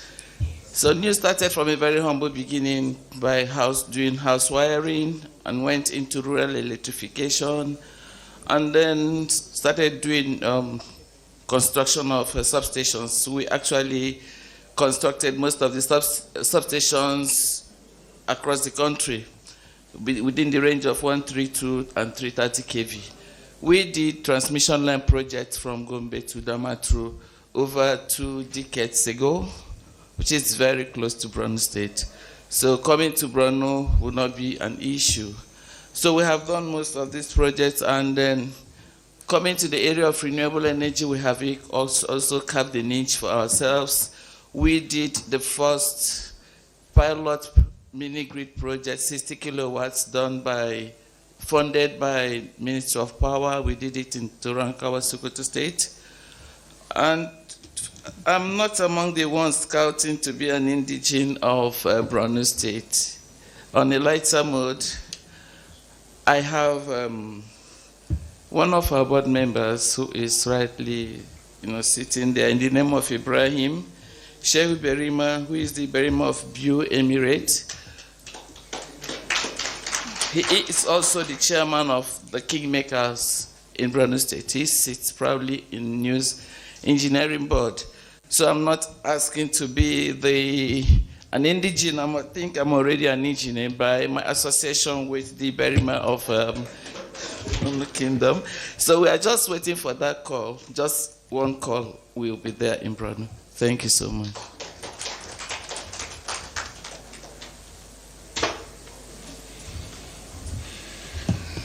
Thank you, News Engineering. I'm aware Mustat is now on standby. Also, Cloud Energy, be on standby. You have an amazing line of projects over there. Thank you.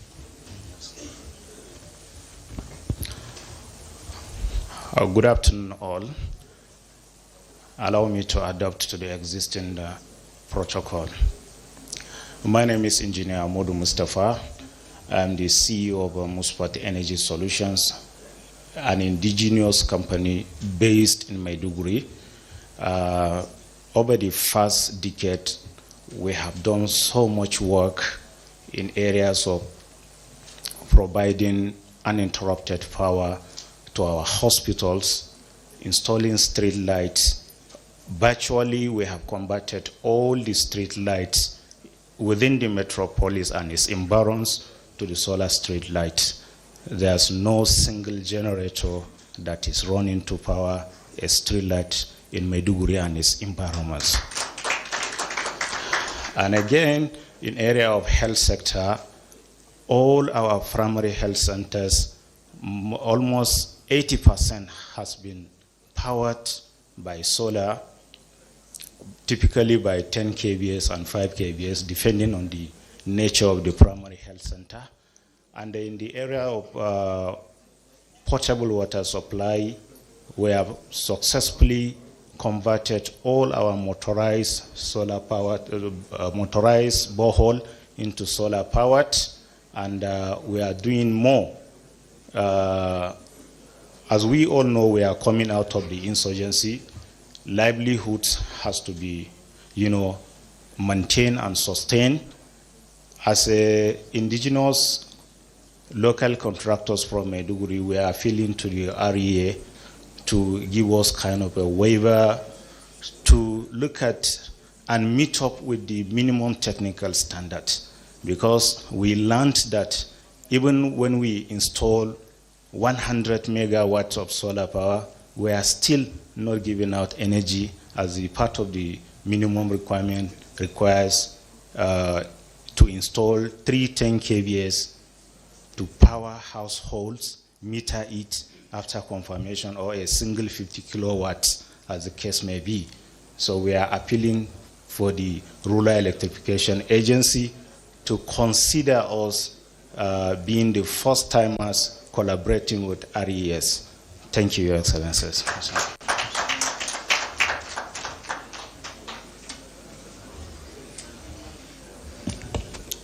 Thank you so much, Mustat. Cloud Energy, IRS should be on standby, please.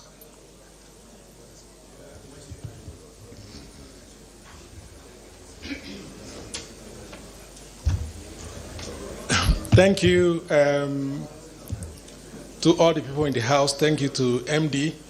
I think we should take a cue from what the MD pointed out in the direction of how AI is consuming energy.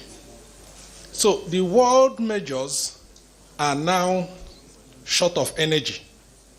Even those that have already solved energy problem are now crying of energy because AI has come. What is the mix? The mix is that energy is at the core of development. So if you are striving for development, energy must be a mix. And in our part, in our climb in Borno, insurgency is an indicator of energy crisis. Fix energy and you fix most of the problems. I'm not saying I know it all, but energy is at its root. It's not religion. When I went to Biu at our first mini-grid site, I was surprised. Half of Biu are Christian population, if not more than. In the MS Palace, there are part of the family that are Christians and part of them are Muslims. So it is only a distortion of history when people say Nigeria has a problem that is religious. What we have is an energy crisis. So if we fix energy, we fix it. So we are in Biu, we are in Biukuta, and we are now working in Ngurosoye after Bama. So who says that you can't get there? Build the relationships and you get to wherever you want to go to. So it's not an Igbo man's culture, it should be a Nigerian people's culture. Let's build the relationships. So we are here to build relationship with the good people of Borno and I noticed there's something going on. There are now indigenization of race codes. I am an indigenous Borno race code now. So please, Your Excellency, kindly adopt us. And we have seen the opportunity, and we should see how we should transform using theirs to get to more communities, solve the energy crisis, and solve the insurgency challenges. Thank you so much.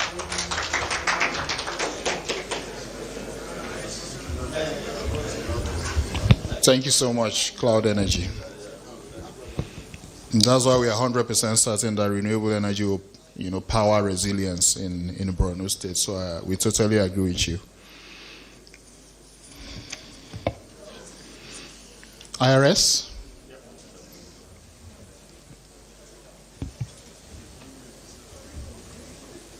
Your Excellency, the Governor, ably represented by... Powered by... Introducing the all-new IRS environmentally friendly electric tricycle powered by a 40-kilogram, 6-kilowatt lithium-ion battery with 6-year lifespan and enhanced by a 450-watt solar panel, thereby covering 150 kilometers from dawn to dusk. IRS electric tricycle features covered roof and sides, upholstered in soft, high-quality leather, spacious seating, well-designed modern dashboard, Bluetooth system, phone charger ports, fan, safe locker, smooth gear knob, hydraulic spring shock absorber, luggage space, high-quality steel body with perfect finishing.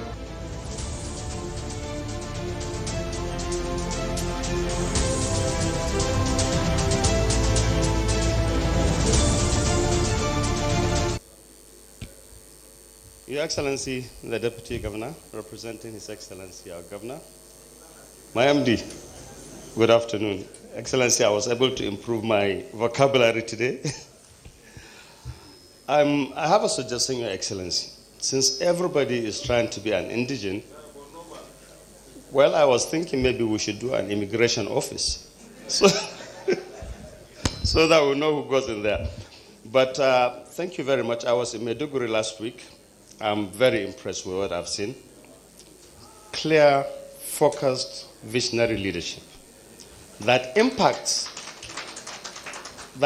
on people's lives.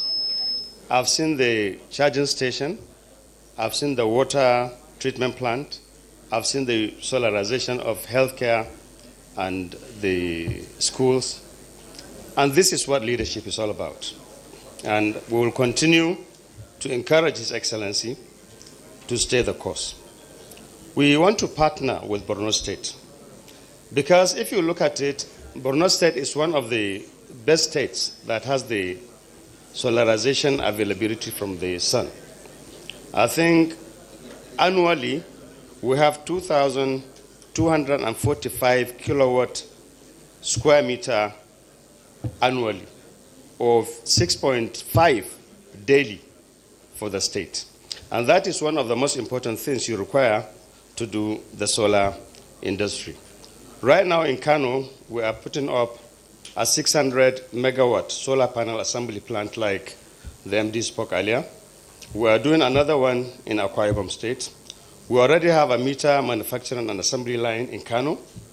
And like you see, just now, like you saw, we are doing the electric tricycle. By the way, about 20 of them are already in Borno State at the University of Maiduguri. So I'm sure they will be deployed maybe next week. We are sending them to all the universities in the zones of Nigeria. I would like to come and sit with the Honorable Commissioner and discuss areas that we can partner with. And the one-stop shop the state is planning is going to be very encouraging and is a good incentive for investors to be able to do this very transparently. We are focused on what we are doing, and we are confident the leadership in the state is what will take us there. Thank you very much.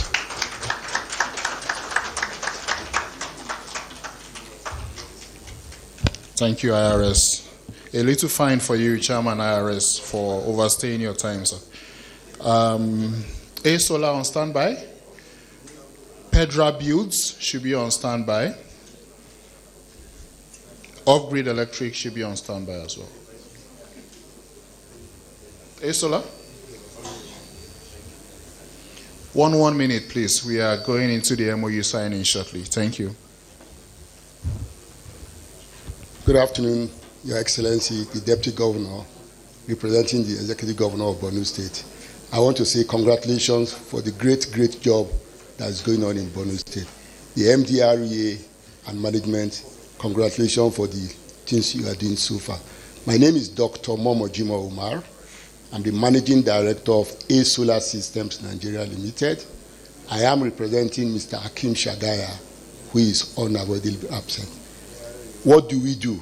We deploy solar home systems across the 36 states of the Federation. We have done it so well that as of today, we have deployed over 150 of such solar home systems. We are touching at least 1.5 million homes today.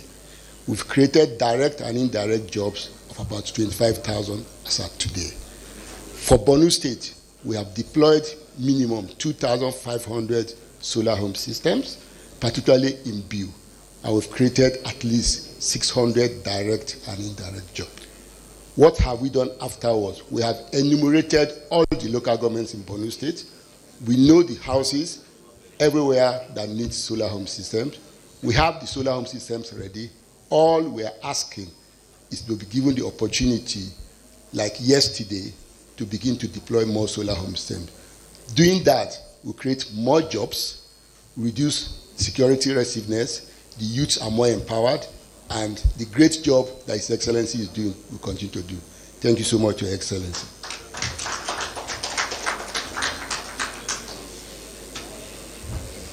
Thank you, A Solar. Pedra Builds? Okay.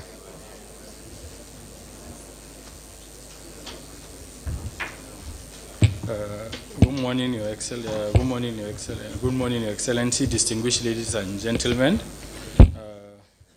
I am Muhammad Yahya, and I serve as the Chief Commercial Officer of Pedra Builds Limited. As Pedra Builds Limited, we are an energy company focused on high impact investments. So our focus is to deploy energy, to deploy renewable energy to high impact communities, whereby we see results.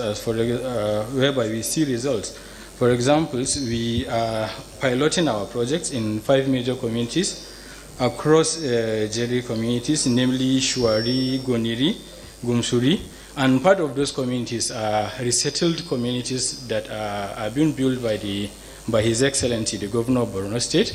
And we've identified that almost 1,200 households are out of electricity. So those are high impact targeted areas we are planning to deploy renewable energy to those communities.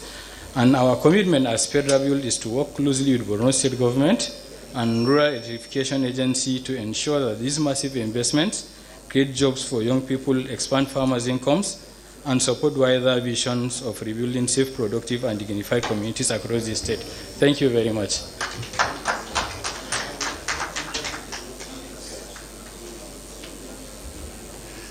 Thank you, Pedra Builds.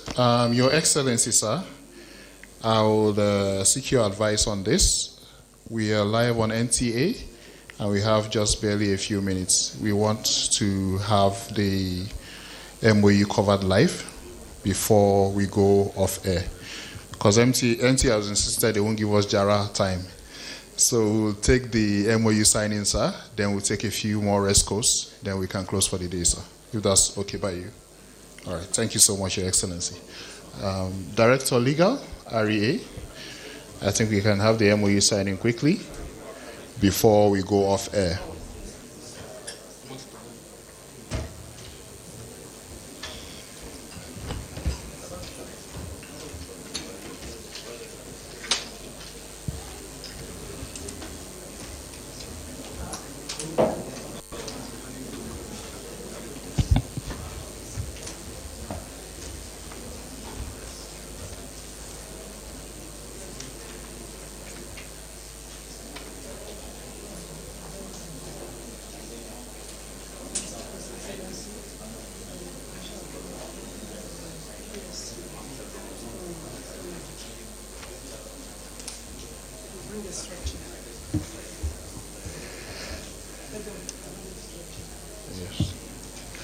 So quickly we'll be inviting to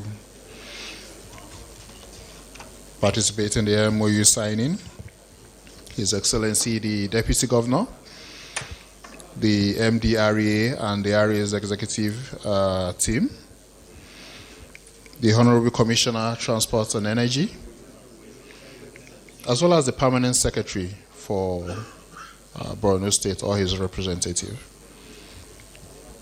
Your Excellency, sir, we are ready for you, sir.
Thank you so much, Your Excellency. Trust Energy, are you now in the room? You've been called severally. In 10 minutes, I want us to round up the stakeholder discussions so that His Excellency can have a productive day. Trust Energy, 1 minute, please. Yeah, thank you very much, Your Excellency. The MD permit me to stand on existing protocol. Your Excellency, from the MD down to the entire line of the management, all of them claim to be from Borno or have some kind of affiliation with Borno. But Your Excellency, I didn't hear any one of them greeting you in your native language. So to tell them that I'm the true son of Borno, I will greet you in your native Bura language, Use. And I will also greet you in Kanuri, Kilewa Sule, Indawatu, Barakallah. Your Excellency, I'm actually, by extension, from Borno State.